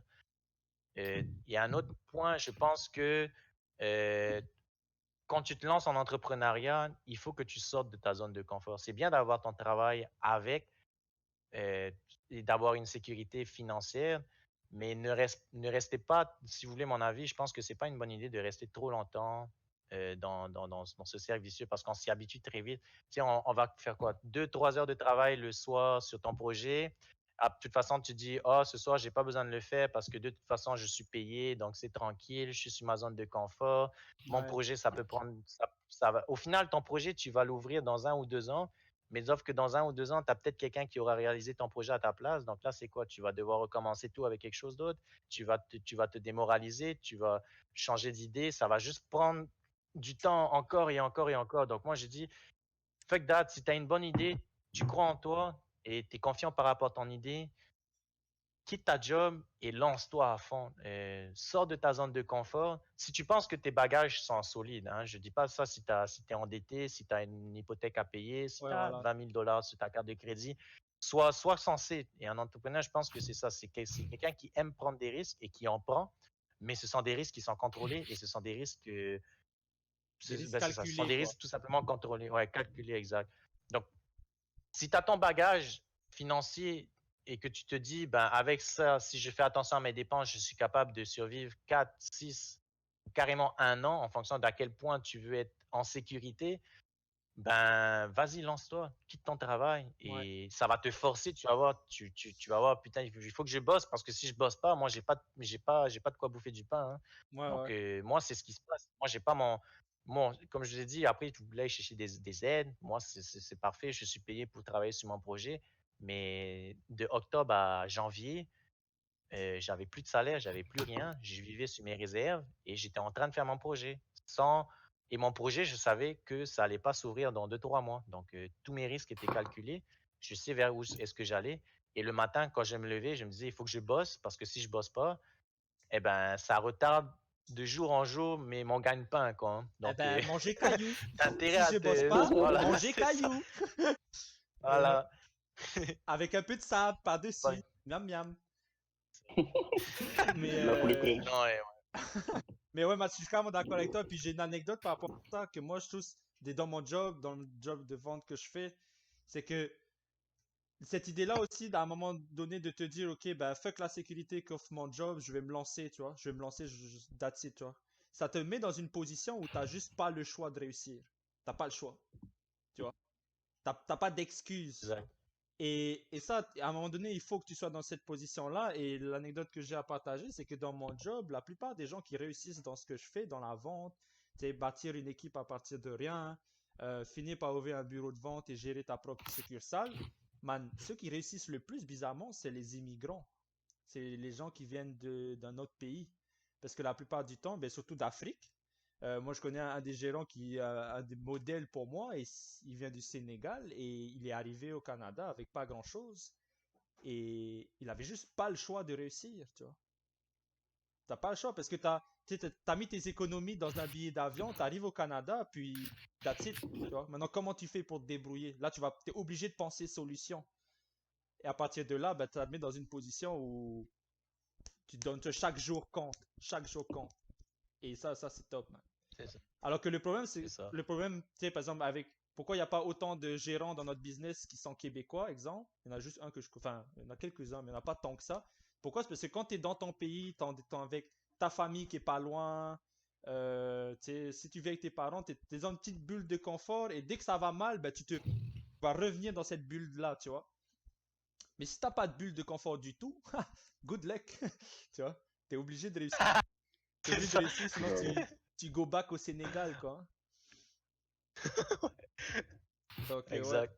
je vois ce que c'est un très bon point ça. Puis il y a. Très bonne question. C'était une bonne question. Est-ce qu'on en a d'autres dans le chat qu'on pourrait répondre? Ouais. Moi, il y a mon pote qui dit un truc aussi, puis ça je voulais dire aussi, c'est que ce qui est top avec nous, et j'espère que, tu sais, on peut créer, ben, c'est ambitieux là, mais créer une trend, tu vois, d'entrepreneurs de Tahiti qui ont envie de monter des projets en lien de près ou de loin avec Tahiti, tu vois. Parce que toi, tu mets en valeur le Moon-Œil, qui est un méga produit qui est carrément, je trouve, sous-évalué tellement ça a de bien fait tu sais, à Ouais, l'international. Puis ouais, moi, pareil, tu sais, définitivement. j'ai travaillé dans une business où je vendais de la vanille et je me suis rendu compte, waouh, tu sais, chez nous, on a plein de trucs en fait qui intéressent le monde entier. Tu vois, c'est un méga Exact. produit, man, pour lequel on a un savoir-faire qui est unique. Et genre, ça, je trouve c'est top, man. Les Rory aussi. Les Man, les Rory. Rory, Faut les exploiter les Rory. Man. pour faire, Non, en pour vrai, faire ouais, il faut quoi? aller vendre aux Chinois. Là, Bah, pour tu vas manger, vendre oui. ça en Asie, ils vont manger ça dans les soupes. Ah Dans- ouais? Les Rory, ça coûte carrément cher. Ouais. Bah, le Fénois, je pense, j'ai vu un article sur la Non, mais il Dépêche est fat, que hein. justement le gouvernement, ouais, les gouvernements va justement faire un élevage de Rory à Tahiti, mais ça a été un de mes idées aussi quand je voulais rentrer à Tahiti, je voulais faire un big élevage de Rory, justement pour exporter ça Mais en man, Asie, mais je pense que le gouvernement m'a dévancé et ils le font eux, Ah. mais ils font même des formations en fait pour justement former les jeunes à élever des Rory. Mais tu sais, c'est tout ça, man, la perle, bon, elle est déjà très exploitée, mais je pense que la vanille, le Mon-Œil surtout, c'est un produit qu'il faut que les gens à Tahiti, ils se contentent juste de le vendre à Tahiti parce que je pense qu'ils sont satisfaits avec les ventes qu'ils font au local ou peut-être qu'ils n'ont pas l'expérience qu'il faut ou les contacts, le réseau pour aller chercher justement des contrats à l'international. Mais c'est fou. Au Canada, les gens connaissent le Money, mais ils ne sont pas capables d'en trouver, à part commander sur un site qui commande sur un autre et tu arrives avec ta bouteille de Money à $100 ici, arrivé ici. Aux États-Unis, ça existe un petit peu, mais c'est pas super développé. Donc, oui, on a énormément de produits en Polynésie qu'on pourrait développer, mais c'est ça. Comme dit Manu, il faut je pense que c'est une très bonne idée, une très bonne ambition que tu as justement de créer cette communauté pour venir motiver en fait nous déjà carrément. et peut-être les plus âgés, même les plus jeunes surtout, Ben, ceux surtout les qui plus veulent faire jeunes. quelque chose. Moi, je pense en vrai que genre, qu'est-ce qui fait qu'une société s'améliore dans son ensemble? Ça va être les entrepreneurs. C'est souvent, tu sais, Oui, c'est les entrepreneurs qui créent des ouais. projets, qui font en sorte que la société s'améliore. Donc, plus, Ben, un entrepreneur à la base, c'est ça. Tu sais. ouais, C'est il quelqu'un veut qui veut juste apporter améliorer, une ouais, idée. carrément. Il veut Ouais, faire en sorte que son environnement proche, sa communauté proche sur laquelle il a un impact devienne meilleur. Fait que, man, plus on peut avoir d'entrepreneurs à Tahiti, man, surtout parmi les jeunes, et mieux Tahiti va se porter, tu vois. ouais. Est-ce qu'en Tahiti, ça existe les aides que j'ai reçues ici? Ouais, C'est bon. ça- Ah ouais, ok. il y a un incubateur là-bas. D'ailleurs, c'est un des projets aussi que je veux faire là-bas, c'est de structurer un petit peu plus, tu sais, tous ceux qui ont une idée de projet, mais t'as, comment ça s'appelle? Le CCSM, t'as des aides aussi de développement, mais le problème, c'est que, tu sais, c'est comme, d'un point de vue administratif, c'est compliqué, parce que j'avais déjà fait des demandes là-bas. Genre, Ok. t'as plein de papiers qu'il faut que tu aies, ça prend du temps, puis tout de base à Tahiti prend plus de temps que dans n'importe quel autre pays. ça, Ouais. ça c'est chiant. Ouais. Euh, as besoin d'être carrément plus motivé, tu vois, pour atteindre ce que tu veux à Tahiti. Et aussi au niveau des aides, il me semble que c'était pas aussi élevé que ce que tu peux avoir ailleurs. Toi, Ok. est-ce que tu peux dire combien tu as eu, Vincent, ou c'est éclaté, secret confidentiel, on va devoir tous nous éliminer si Euh, possible. Moi, je suis payé un peu plus que le salaire minimum pour en aide. Ah Donc, ouais, vous allez, ok. Donc maintenant, tu es atteint un point où tu es payé pour monter ton projet, avant même de commercialiser. ça, donc, je pense que ça fait à l'année 30 000, quelque chose comme ça, un peu moins. 28, 30 000, mais c'est Pas ça, mal quand c'est même. Et sur tu un dois an. Donc, rembourser, non? Ouais. non, c'est une subvention. Donc, c'est vraiment le Ah, ok, oui. gouvernement, il me paye parce que mon projet, selon eux et bien sûr selon moi à la base, c'est un bon projet qui est prometteur. Et ils savent, au final, ils sont pas cons parce qu'ils savent que si moi je fais du cash avec ma compagnie, ben, je vais devoir payer des impôts et cet argent va leur revenir très rapidement. Ouais. Et c'est ça le principe, je pense, qui est par derrière. Faut pas se leurrer, hein. C'est le gouvernement. C'est là pour nous aider quand il faut, mais ils veulent aussi le retour, comme ben, à tout gouvernement. Mais oui, oui, ouais, ça fait à peu près ça, un peu plus que le salaire minimum.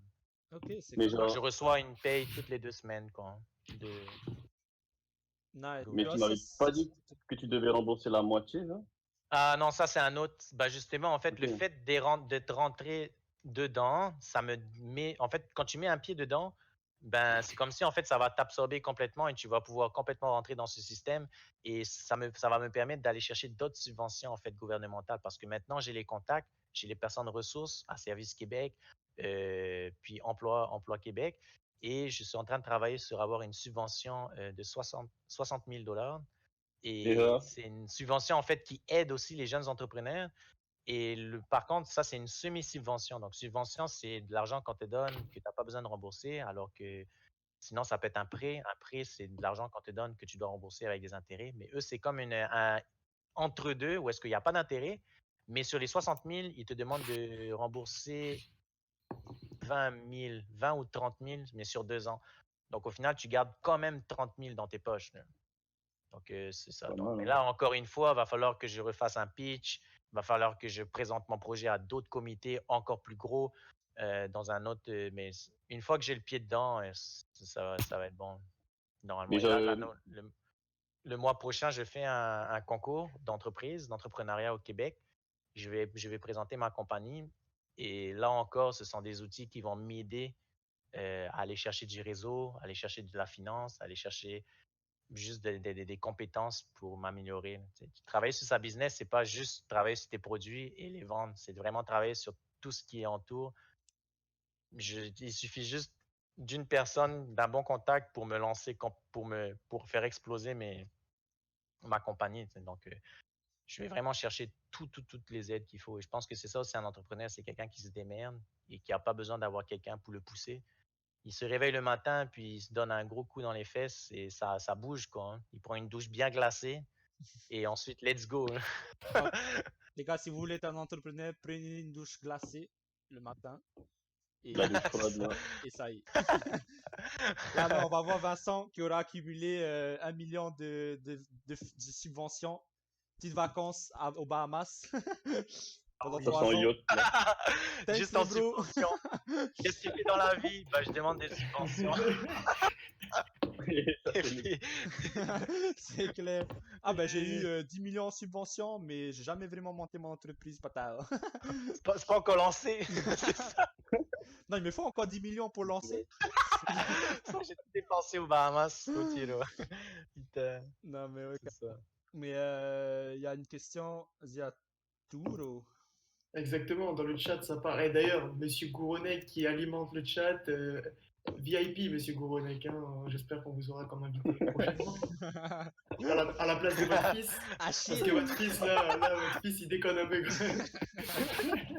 Non, on avait une question de Rosita, elle demandait si en tant qu'employé, on avait l'impression de pouvoir faire les choses mieux ou différemment que les entreprises en question, enfin que les autres employés, je suppose, que c'est ça sa question. J'ai Est-ce que pas tu avais compris la l'impression, question. est-ce que tu avais Moi, je pense, l'impression de je, pouvoir faire les choses mieux ou différemment que les autres employés? si j'ai bien compris la question, c'est en gros quand tu es employé, que tu as un boss, enfin tu vois comment l'entreprise elle est gérée par les gens qui sont au-dessus de toi, est-ce que toi tu penses qu'à leur place tu aurais mieux fait les choses?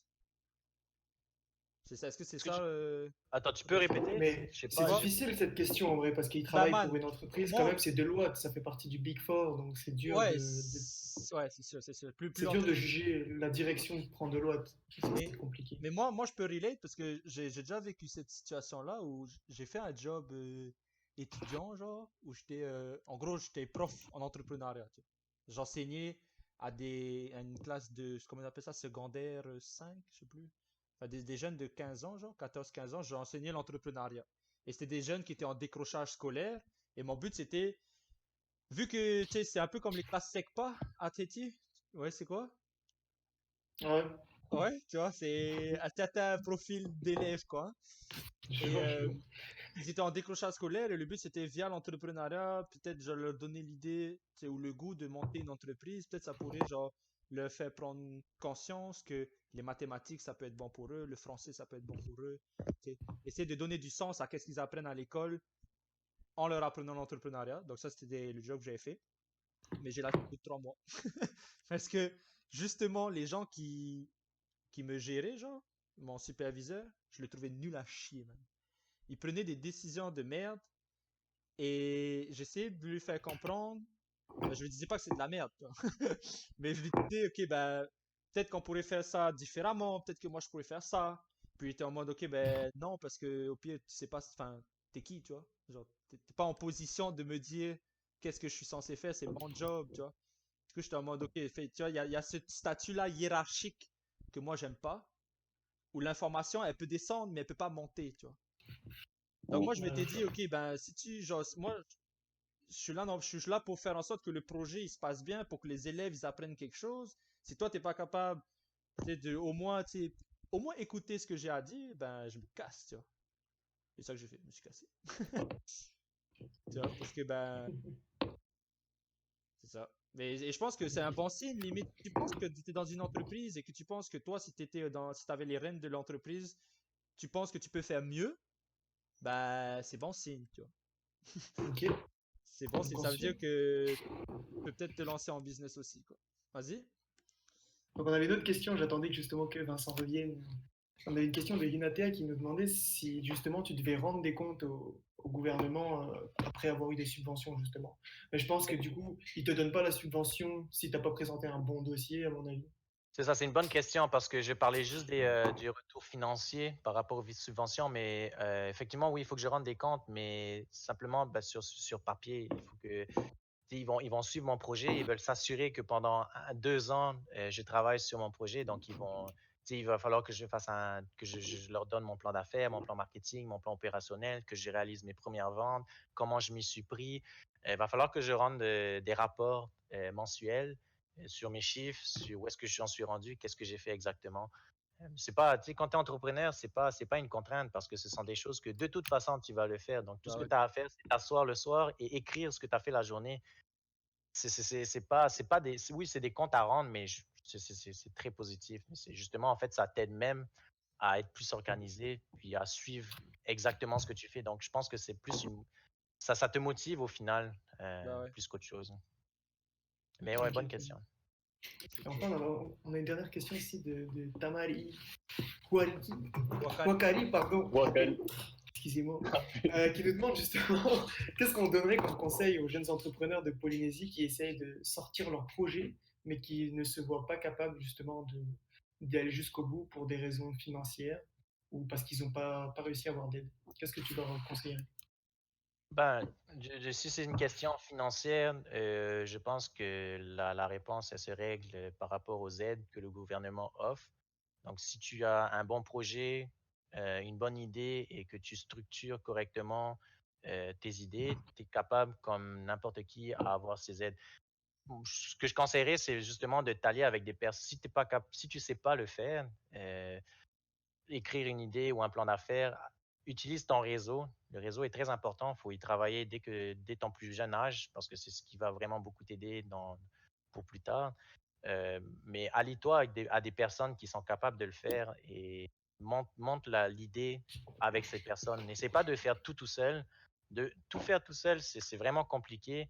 Moi, je le conseille peut-être pas forcément. Et moi, personnellement, idéalement, je me cherche quelqu'un pour travailler sur mon projet avec moi Mais encore une fois, c'est difficile de trouver une personne qui a la même vision, qui a les mêmes ambitions, qui est autant motivée. Et en plus, en temps de pandémie, bah, tu peux pas forcément recevoir du monde chez toi comme tu le souhaites. Mais n'hésitez pas à faire jouer votre réseau, à aller demander de l'aide. Faut pas avoir honte.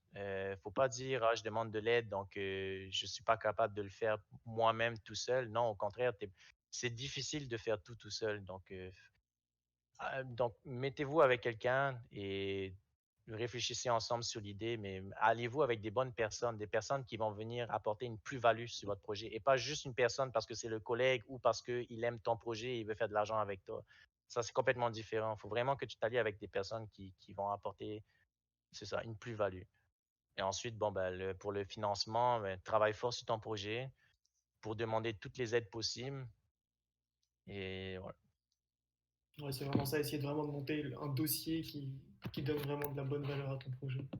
Ça. Donc, c'est ça. Sinon, ce que tu peux faire, c'est aller le soir, vendre un peu de la weed, comme ça, tu as du cash, et après, tu économises. La weed ou Et ton après, corps. tu montes ton... ou ton corps, et après, tu montes ton projet, quoi, hein? Bon, Comme du monde. si t'as le Tu corps de fais Teddy, ça va être l'entrepreneur le soir. difficile. Non, tu risques d'avoir moins de sous en revenant qu'en partant. Non, Et mais leur moi, donner du cash. si je peux donner un C'est conseil clair. aussi, c'est que si t'as... Oh là là, Thierry Delmas, je suis le directeur du cabinet du ministère de l'Éducation et du Numérique en Polynésie. Vos échanges sont très très intéressants. Des témoignages qu'on doit pouvoir partager avec les futurs bacheliers et BTS. Ben, bonjour Thierry, Ouais. comment ça va? Bienvenue, bienvenue. Ça, c'est Installez-vous, monsieur. Le les directeur contacts du cabinet. de Monsieur Gouronek. Non, ben c'est ça, pour rejoindre, ben, merci en tout cas de l'intérêt que tu trouves à ce qu'on fait. On essaye, puis ça répond un peu à la question aussi de Iva. Il disait, est-ce qu'on peut considérer ce podcast comme un projet entrepreneurial? Puis moi, je pense que oui, tu vois. Puis c'est un peu la Bah ouais, raison c'est. c'est un peu la raison de pourquoi on fait ça aussi, tu sais. Moi, je pense que, surtout en ces temps où on est plus isolé que jamais, tu sais, c'est un moyen de, tu sais, de discuter, partager entre nous. Puis il y a un truc qui est dangereux quand tu restes trop longtemps tout seul, c'est que, ben, tu sais, tes idées, tes pensées, quand elles sont tout le temps toutes seules, elles finissent par perdre de la valeur, tu vois. Parce que là, tu t'améliores quand tu es toujours en train de confronter tes idées, puis d'exprimer tes idées avec les autres. Donc, c'est ça moyen, c'est ça qu'on fait, puis c'est ça aussi l'idée derrière ce podcast. Et après, j'en parlais avec les potes, mais on a quand même des grosses ambitions pour ce projet-là. Hashtag Ouais. tu sais, les chaînes à Tieti d'informations avec qui on pourrait peut-être négocier par après. Mais ouais, c'est sûr que c'est un projet. Puis je pense que c'est ça qui Mais nous motive aussi, là. Mais c'est vraiment bon parce que c'est un bon exemple en fait ce podcast parce qu'on a commencé avec $0. On a jamais, aucun de nous n'a mis de l'argent pour faire ça. C'est quelque chose qui est en ligne. Ouais, on a toujours Et zéro. ouais, mais ça. Ensemble. Mais le plan c'est pas de faire de l'argent avec ce podcast, c'est plus Ouais. d'informer et de créer une communauté. Mais ce que j'ai beaucoup aimé, c'est que bah c'est ça. On en a tous discuté, mais c'est ça, Manouari a pris le devant en fait en voulant vraiment créer de créer en fait la chaîne au lieu de juste en parler, en parler, en parler. Et tu sais, on aurait pu en parler, je pense, pendant 2 ou 3 mois et à rassembler les idées pour essayer de faire quelque chose de parfait. Mais au final, non, on a lancé ça là, dès la semaine dernière. On a tous embarqué sur le projet et cette semaine, on a travaillé, je pense qu'on a travaillé fort cette semaine. Teddy, tu as fait le logo. On a tous fait une grosse partie. Puis aujourd'hui, ben voilà, on est en train de donner notre deuxième podcast et ça va continuer de dimanche en dimanche jusqu'à temps qu'on n'ait plus d'idées. Je sais pas qu'est-ce que On n'aura jamais je plus sais, d'idées. c'est ça, je sais pas où est-ce qu'on s'en va, mais c'est ça l'entrepreneuriat. C'est cette semaine, C'est plus le on va chemin tout faire des tracé. vidéos compilations sur ce qui s'est passé aujourd'hui. On va refaire un peu de publicité. La semaine prochaine, on va trouver des nouveaux sujets, ainsi de suite, et on va sûrement se faire des contacts. Ben là, vous voyez la preuve dans le chat. On Ah, a déjà des bons. directeur de cabinet du C'est ça. ministère, les gars. Ça, C'est c'est comme ça que ça nice. fonctionne. Il suffit d'une seule personne ou de deux pour que une idée explose ou bien nous, tu sais, on prend confiance en notre projet et ça nous pousse en fait à vouloir partager encore plus nos expériences. Et je pense que c'est ça qui est beau. Et les personnes qui sont là dès le début avec nous, ils vont pouvoir voir en fait un projet entrepreneurial mûrir petit à petit. Vous allez nous voir faire des erreurs, vous allez nous voir faire des conneries, mais je pense que ça va faire Dire des partie, en conneries. fait, dire des conneries, mais ça va faire partie, en fait, de notre, Mais ça fait partie d'un processus. projet, man. Tu peux pas Exact. faire quoi que ce soit de parfait. Puis ça aussi, c'est un truc. Puis ça, je vous l'ai dit, c'est moi, limite, c'est la leçon que j'ai appris en essayant de monter des petits business de moi-même à partir de rien. C'est que le problème et la raison de pourquoi il y a plein de gens qui vont pas se lancer, c'est parce qu'ils attendent d'avoir un produit ou un service qui est parfait. Tu vois, ils attendent que ce soit parfait avant de se lancer. Mais le problème, c'est qu'il n'y a jamais rien qui est parfait. Rien. Genre, même si tu demandes à Jeff Bezos s'il trouve que Amazon c'est parfait, il va te rire à la gueule. Tu vois. Si tu demandes à Elon Musk s'il trouve que la Tesla c'est parfait, il va te dire c'est loin d'être parfait. Puis il n'y a rien qui est parfait. Puis s'il y a une perfection qui existe, c'est justement en faisant. Tu vois. Parce que tu sais pas si ton produit ou ton service il est bon si tu l'as pas testé. Et plus tu passes de temps à essayer de le conceptualiser, à essayer de te dire, OK, ça pourrait être bon, je vois ça comme ça, nanana, puis t'attends que ce soit genre assez parfait pour toi. Déjà, de un, ça va jamais arriver. Tu vas toujours trouver un problème à ce que tu es en train de faire, genre ta crème, Vincent. Si t'attends que ta crème, elle soit genre excellente, puis qu'il n'y ait aucun défaut, puis que pour toi, c'est la crème parfaite, moi, je pense qu'à aucun moment, tu vas te dire, ça y est, là, c'est le produit parfait. Puis, Exact. Non, c'est ça. Je fais des tests, tu sais, je le passe à des contacts à droite, à gauche. Et c'est ça, c'est tout le monde qui m'aide en fait dans ce projet. Et c'est ça un entrepreneur, c'est de savoir aller chercher de l'aide à droite, à gauche. Et j'ai pas honte. Et au contraire, je suis fier justement de pouvoir faire des tests et de pouvoir me. mais il faut, man, Ouais, il faut que tu confrontes ton produit ou ton service à la clientèle parce que ce que tu veux pas faire, tu veux pas créer un produit ou un service qui répond à aucune demande. Parce que ça se trouve, man, ça se trouve pour toi, c'est carrément top, tu vois. Ça se trouve pour toi, ta crème, elle est super nice parce que tu trouves que ça sent bon, mais au final, tu vas te rendre compte que ça se trouve, le marché, il en veut juste pas de ta crème. Ça se trouve, le marché exact. va trouver que ça Et pue, là, tu vois. Et, et c'est ça. pourtant, tu auras passé 2 ans à essayer de le faire, tu sais, selon toi, comme une crème parfaite. Mais si personne n'en veut de ce que tu as créé, ben, sorry, bro, mais ça a servi à rien, tu vois. Donc, le plus tôt possible, et c'est ça, moi, le conseil que je peux donner à tous ceux qui ont, genre, une idée de projet, le plus tôt possible, va valider le marché. Valider le marché, ça veut dire, c'est quoi? C'est que dès que tu as un prototype, ou même juste ton idée, parle-en, tu vois. Va voir, ok, est-ce que voilà mon idée, voilà ce que je voudrais faire. Ben, tu vas pas, attention avec qui tu vas en parler, là. Tu vas pas le crier sur tous les toits puis que quelqu'un le fasse à ta place. Mais tu veux aller voir les gens, confronter ton idée, leur dire, voilà mon idée, qu'est-ce que t'en penses? Est-ce qu'il y a une demande? Tu veux aller voir, ok, c'est qui ma clientèle cible? C'est qui les gens qui seraient intéressés par ce que je vends? Tu vas aller voir, tu leur dis, ok, voilà ce que moi je vais faire, voilà le produit que je vais vendre. Tu sais, exemple, la vanille. Avant même de commencer à acheter de la vanille, je suis allé voir des clients. Enfin, je suis allé voir des pâtissiers, je leur dis, ok, moi j'ai la possibilité de te fournir en vanille de Tahiti. Est-ce que toi tu utilises la vanille de Tahiti? Il me dit, oui, mais non, parce que ça coûte trop cher. Mais si je pouvais en acheter à un bon prix, c'est sûr que j'en aurais. Je dis, parfait, à dans 2 semaines, tu vois. Et c'est ça que tu veux faire, tu vois, le plus tôt possible. Tu veux aller valider ton marché. Est-ce qu'il y a vraiment de la demande pour ce que tu fais? Et puis n'attends pas que ce soit parfait, parce que ça ne le sera jamais. Ouais. Il y a juste une question dans le chat que je pense que est très intéressante, c'est de ton papa. Pouvez-vous réfléchir à terme sur la manière de transmettre vos expériences aux élèves de Tahiti, comme le sujet à M. Delmas? J'allais Je y pense répondre que. justement. Mais vas-y, oui. Qu'est-ce que vous en pensez, les bros? Vas-y, vas-y. Vas-y, J'allais Arthur. dire justement ben, écoutez, monsieur Delma, bien sûr que nous allons y réfléchir. Et, on espère entrer en contact avec vous d'ici la semaine prochaine pour établir un plan pour tout ça, parce que ça serait vraiment très intéressant. Puis c'est justement pour ça qu'on a décidé de lancer le podcast, enfin le Podcringe. C'est que ben, peut-être que nos expériences et tout ce qu'on a fait jusque-là, ça peut aider les gens, quoi. Ça peut les aider, ça peut les motiver. Et Ouais. donc, Surtout à l'ère du numérique. Ouais. Vas-y, surtout à Teddy. l'heure du Non, ça justement, en plus, on a créé une petite adresse mail, du coup, on pourra peut-être rentrer en contact avec vous. Ouais, justement. Ah, pas de cringe. Mais Exact, moi, je ouais. pense à tu sais, des petites capsules vidéo. Tu sais, on se prépare des capsules vidéo bien filmées avec, tu sais, un texte qui est un peu plus travaillé pour essayer de bien faire passer le message sans que ce soit trop long, là, que ce soit adapté à ce que ce soit genre, tu sais, diffusé dans des classes. Puis, man, les gars, let's go, man. Ça, c'est Moi, je super pense, bon, man. ouais, ils pourraient même dans certaines écoles faire je viens de penser à ça, tu sais, faire des petites activités à l'heure du lunch pour ceux qui sont intéressés et diffuser en fait directement un live avec nous. Donc nous, on pourrait aussi tout simplement se connecter comme on le fait sur nos applications, se mettre tous en ligne avec nos caméras et répondre directement aux questions de certains élèves durant leur temps du lunch. Nous, ça nous ferait connecter aux heures en fonction de où est-ce qu'on est, si on est aussi à Tahiti, s'il y en a qui sont en France ou à Montréal, mais c'est devenu tellement facile avec Internet de communiquer et je pense que ça répond beaucoup aussi à la mission de notre pod cringe.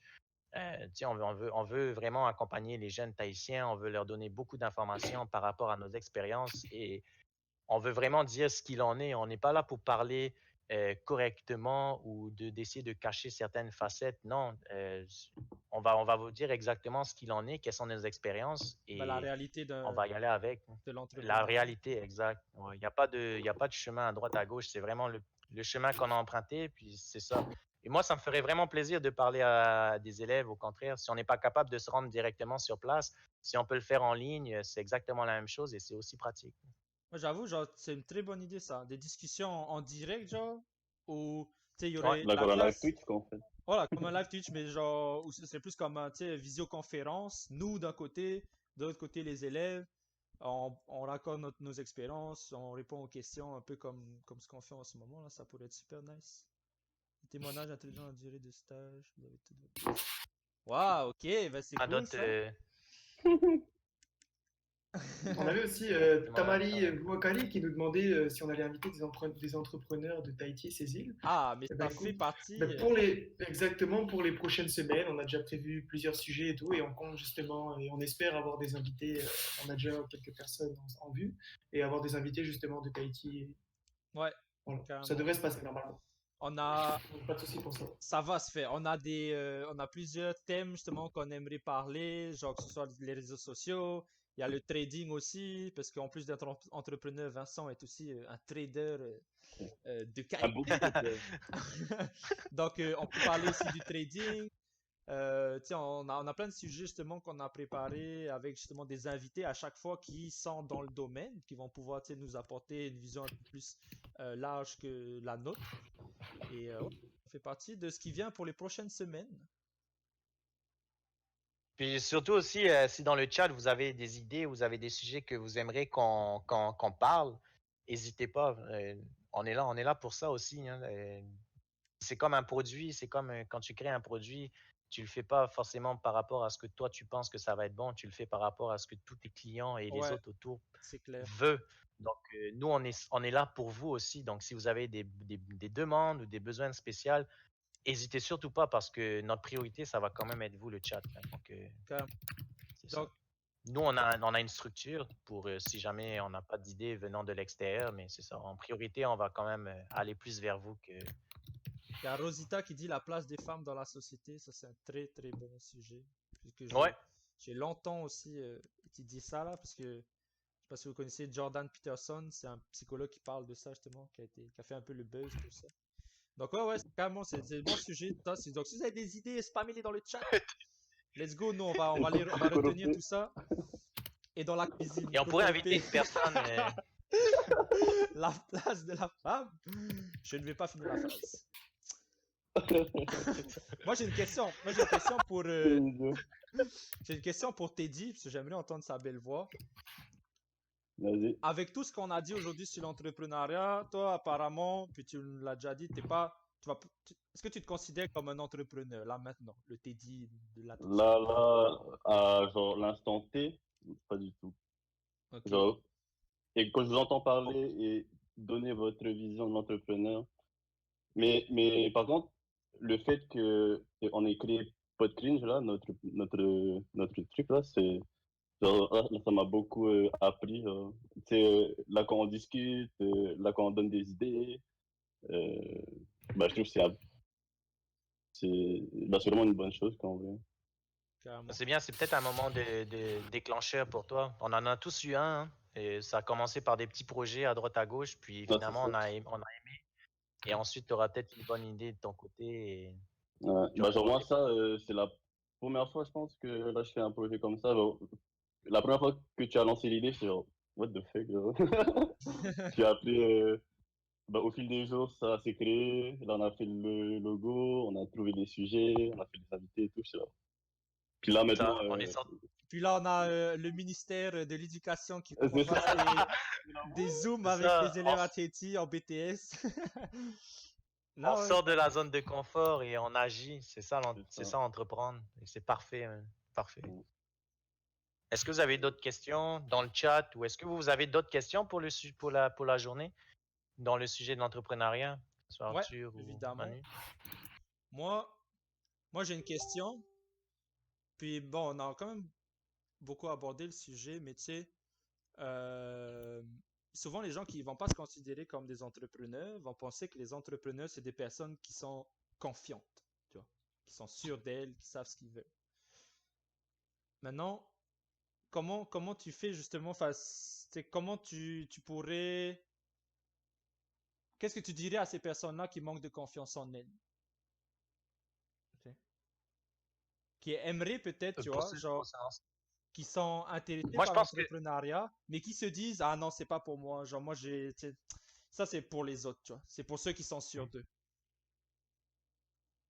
moi, je pense que oui, l'entrepreneuriat, c'est beaucoup une question de confiance, mais c'est surtout une question d'être optimiste, comme tu l'avais dit un peu plus tôt, et positif.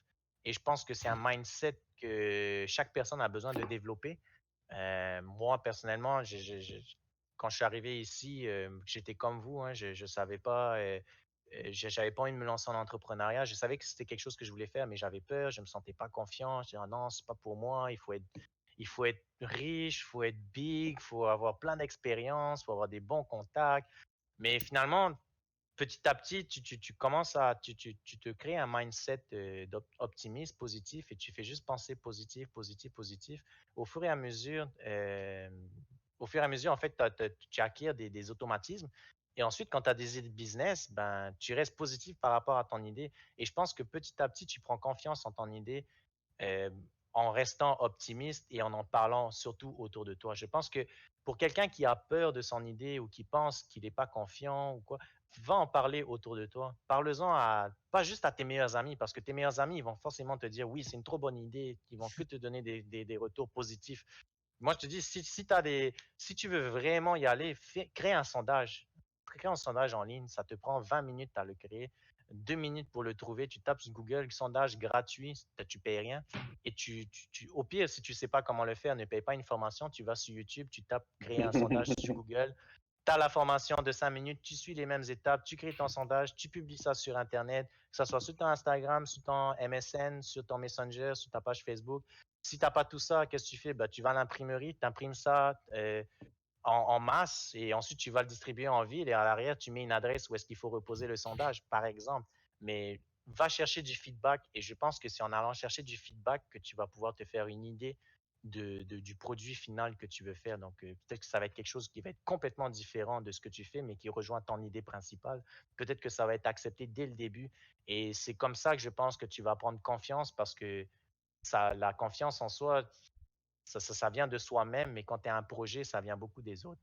Faut que tu sois sûr que les autres veuillent ton produit pour que ça fonctionne. Si tu fais ton projet et que personne ne l'achète, ben ça sert à rien. Donc, la confiance en soi dans l'entrepreneuriat, c'est beaucoup par rapport aux autres.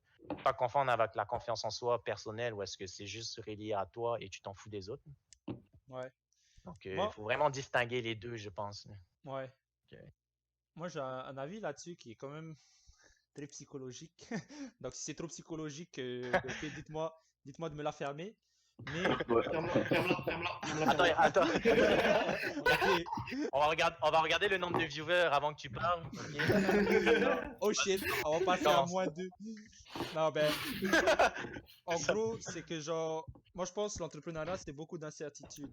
Maintenant, la seule certitude que tu as quand tu es entrepreneur, c'est toi-même. Tu sais. Est-ce que toi, tu es assez confiant en tes capacités pour justement y arriver? Puis moi, je pense que les personnes qui vont manquer de confiance en elles, ça va être les personnes, tu sais, qui ne savent pas encore qu'est-ce qu'ils veulent vraiment dans leur vie. Tu sais, qui n'ont pas encore déterminé d'objectifs, ni même de vision pour leur vie. Fait que c'est sûr, dans ces conditions-là, c'est difficile, tu sais, d'avoir confiance en toi quand tu sais même pas pourquoi tu devrais avoir confiance en toi. Tu vois? Parce que genre, tu sais, la confiance, ça va toujours se manifester dans l'action. Puis l'action, ça te sert à aller chercher des objectifs. Maintenant, man, quel objectif tu veux aller chercher si t'en as zéro? C'est hot. Fait que dans cette situation-là, tu finis par rien faire. Fait que, moi, je pense que la première des choses à faire, genre, puis ça, c'est même pas juste pour la confiance en soi, c'est plus, tu sais, si tu veux être entrepreneur, ou même si tu veux avoir, tu sais, une life qui a du sens pour toi, ben, genre, faut que tu commences par te déterminer une vision, tu vois. Que c'est quoi la life que toi tu veux avoir? Puis je dis ça, tout ça, parce que les beaux, quand je suis arrivé à Montréal, genre, ça fait 7 ans que je suis à Montréal, j'ai l'impression que ça fait que 2 3 ans que je prends ma life en main, tu vois. Avant ça, man, waouh, c'était le néant total, quoi, hein. Genre, juste jeu à base de 25 heures par jour. Et, et genre, méchant le temps que tu... Ah oui, shit, en plus, il y a mon père dessus. Non, papa, j'étudiais vraiment. Non, l'école, c'était vraiment dur, papa. J'arrivais pas. Fuck. Non, mais, Chopé. tu vois, mais tu vois, c'est genre, j'étais pareil. Et c'est pour ça que je pense que ce qui a changé, c'est à partir d'un moment, genre, il faut que tu finisses par te dire, OK, qu'est-ce que je veux? Tu vois, c'est quoi ma vision? Et genre, la vision, un peu, ça va dépendre de c'est quoi la définition que tu donnes. Mais moi, je pense, enfin, la définition que j'aime bien, c'est, tu t'imagines une vie et tu te dis, bah, ok, cette vie-là, elle a tellement de sens pour moi. Toi, c'est une vie que tu veux avoir, non pas que tu devrais avoir, ou que ta famille ou que tes parents veulent que tu aies, genre, mais ce que toi, tu veux avoir. Puis tu te dis, ok, ça a tellement de sens pour moi en fonction de mes valeurs, de qu'est-ce qui est important pour moi. Puis cette vie-là, elle pourrait me procurer tellement de plaisir, de bonheur, tu sais, de satisfaction, tout ce que tu veux là, sentiment d'accomplissement, que tu te dises, ok, shit, ça, je le veux, tu vois. Ça, c'est mon objectif. Fait qu'à partir de ce moment-là, tu te dis, OK, bah, si pour avoir ça, ça va justifier, cette vie-là, elle va venir justifier tous les efforts que j'aurai à fournir, tu vois, pour y arriver. Dans l'incertitude, dans le manque de confiance en soi, dans les difficultés que tu vas rencontrer, tu vois, dépendamment de c'est quoi ta vision. Et ça, je trouve, c'est carrément game changer, man. Parce qu'à partir du moment où tu sais qu'est-ce que tu veux, puis qui est-ce que tu veux devenir, tu vas voir, OK, voilà qui je veux être, voilà qui je suis maintenant, tu vois. Puis le gap, ça va te donner envie de t'évanouir au début, tu vois. La différence entre les deux, tu vas te dire, oh shit, j'ai du boulot. Mais tu vois, au moins tu vas savoir que ben, la différence entre les deux, elle va se combler par les actions que tu vas faire, tu vois. Puis les actions, en général, tu sais qu'est-ce que tu as à faire, tu vois. Si tu, dépendamment de c'est quoi ta vision, de qui tu veux devenir, en général, t'as pas besoin qu'on te dise qu'est-ce que tu as à faire, tu le sais. Maintenant, la question, c'est est-ce que tu vas le faire vraiment, tu vois? Ou est-ce que tu vas passer 10 heures devant un jeu vidéo, quoi, et gâcher ta journée? Fait que moi, je pense que ça va être juste une question à quel point ta vision, elle est puissante pour toi, et à quel point tu la veux vraiment, quoi. Parce qu'à partir du moment où tu peux te dire, OK, moi, ma vision, genre, je veux tellement avoir ça que je vais faire en sorte que chaque jour dans ma vie, j'avance un peu plus vers mon objectif, ben, man, là, je trouve que ça change ta vision de la life, tu vois. Ça devient carrément comme une aventure, limite comme un jeu vidéo. Tu vois, quand tu commences niveau 1, puis tu dois battre un boss final, et au niveau 1, tu peux te faire tuer par n'importe quoi, même des petits cochons même des petits cochons que tu crosses, tu vois. Puis tu es obligé de level up, tu es obligé de, tu sais, d'avoir des équipements, d'améliorer tes équipements, tu sais, d'être bien stuffé pour aller battre le boss final. Ben man, c'est comme ça au final que tu vas commencer par avoir la life, tu vois. Puis moi, ça, man, les gars, ça fait des années, ça fait au moins 2 3 ans que ça, je l'ai mis dans ma tête, tu vois, parce que, man, j'ai struggle beau longtemps là-dedans, tu vois, genre, fucking dépression en sachant pas qu'est-ce que tu veux. Au début, c'est pas trop grave, tu vois, mais quand ça dure trop longtemps, man, tu finis par te dire, waouh, au bout d'un moment, faut que tu donnes un sens à tes journées, quoi. Et ça, je pense, c'est carrément nice. C'est carrément, enfin, il faut, man, il faut le faire. Même dans le chat, là, j'espère que, ah, on est passé à 12. Mais on parle d'entrepreneuriat, Putain. mais, mais en gros, se dire que, tu sais, entrepreneuriat, c'est bien beau, mais qu'est-ce qui va faire au final qu'il y a des gens qui réussissent puis des gens qui réussissent pas, ça va être à quel point toi, t'es motivé. Tu vois, à quel point ta vision, elle est claire pour toi, tu vois, et à quel point elle est puissante pour toi. Et ça, je pense, man, ça change. Bon, maintenant qu'on a perdu Très tout bon le point, chat, ouais. on va juste utiliser les dernières questions du chat. Non, on avait Tamari Ivoakali qui nous posait une question très intéressante encore. Est-ce que c'est possible de transformer une personne qui est convaincue qu'être employé avec salaire stable, c'est la meilleure solution, en une personne prête à prendre des risques et devenir entrepreneur? Non. Mais Je sais pas ce que vous en après, pensez. ça dépend en L'entrepre- fait. Ça dépend beaucoup. Genre, c'est parce que... L'entrepreneuriat, ça vient. Ah, excuse-moi, vas-y. Non, mais vas-y, excuse-moi. T'avais l'air mieux lancé que moi. Non, j'allais simplement dire que l'entrepreneuriat, ça vient de toi. Je vois pas pourquoi, c'est quoi l'intérêt qu'une personne vienne te convaincre de devenir entrepreneur si toi, de base, c'est pas quelque chose que tu souhaites. Si tu es bien dans ton travail en tant qu'employé et que tu le vis bien, go for it et vas-y, gravis les échelons et fais-toi un bon salaire et il y a des gens qui vont très bien aimer ça, mais moi, je pense pas que j'irai pas en tout cas convaincre quelqu'un qui est très bien dans sa zone en tant qu'employé à devenir un entrepreneur et encore moins à le convaincre de travailler pour moi parce que je sais que avec moi, excuse-moi, parce que je sais que ça va pas forcément être ce qu'il veut au fond de lui. Je travaillerai avec quelqu'un s'il vient vers moi de par lui-même ou qu'il est déjà entrepreneur, mais j'irai pas. En tout cas, moi, ça c'est mon point de vue. Je sais pas si vous avez des choses à rajouter ou Non, mais pareil, à changer. c'est ça. Si, genre, tu peux pas convaincre une personne d'arrêter. Si la personne pense que le travail qu'elle fait avec son revenu fixe, c'est ce qui la rend heureux et c'est ce qu'elle veut faire, ben, ça sert à rien de tout arrêter et devenir entrepreneur. Si t'es, C'est ça. Tant que tu es heureux, ben, continue de faire ce qui te rend heureux. Voilà. Ouais. Exact. Puis toi, t'es dit qu'est-ce que t'en J'espère que penses? ça a Autant bien qu'il puisse. répondu. Ouais. Non, bah moi je rejoins un peu ce que vous dites aussi. Hein.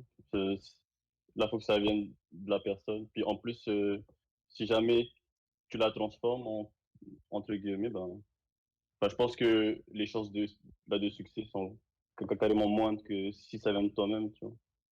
Carrément. En tout Ouais, cas. exact. Ouais. Ça doit toujours être une décision personnelle. Genre. Je pense pas que tu puisses convaincre quelqu'un, genre. Ça va toujours Exactement. être une décision. En tout Bon, cas, le chat qui trash talk un peu sur Manuel Gouronek, ça fait plaisir. C'est Et clair. man, par mon propre père. Nice. Merci, papa. On s'appelle après. Qui aime bien châtie bien. Hein. Alors, merci Tom Cruise. Tom Cruise passe une bonne fin d'après-midi. Notre modérateur Merci. modèle d'ailleurs. Koropé, prends À la exemple semaine sur lui, prochaine. s'il te plaît. Bah, de toute façon, je sais pas si. Moi, je pense qu'on a très très bien parlé du sujet. J'ai pas vraiment plus de questions. Je sais pas si vous en avez, vous, les bros. Bah, je pense qu'on a fait le tour un peu du sujet de tout ce qu'on voulait raconter, à moins que Vincent, il doit peut-être avoir. Est-ce qu'il avait des choses qu'il aurait aimé dire qu'il n'a pas dit? Non, honnêtement, moi, je pense que j'ai fait vraiment le tour de toute l'expérience que j'ai eue. Ça n'a pas toujours été rose hein, dans mes expériences, puis je pense que ça fait partie du processus aussi. Mais c'est ça, accrochez-vous et restez positif, c'est le plus important. Et ensuite, les choses vont suivre par elles-mêmes. Ouais. Moi aussi, un petit dernier truc, petit placement de produit. Un entrepreneur, c'est avant tout un vendeur. Si tu n'as pas des notions en vente, tu vas avoir du mal à monter ton entreprise. Du coup, si vous êtes intéressé par un job en vente, les bros, mon lien sera dans la description. Appelez-moi une petite entrevue et voilà quoi. Hein. Une petite formation gratuite et that's it. Mais sinon, à part ça, je pense qu'on va finir ce podcast, les bros. Ça fait déjà 2 heures. Hein. Ouais. Man, déjà, bro. Exactement. Ah, c'est Ça passe parfait, vite, man. hein. Ouais, on est à... Ouais, c'est ça. Let's go. J'espère que ça vous a plu, les bros, ici sur le plateau. Hein, tellement j'ai hâte qu'on soit dans un studio, man. Un vrai studio. Tu vois, on demande à Vincent de prendre ses subventions, de cacher un studio pour pas de cringe.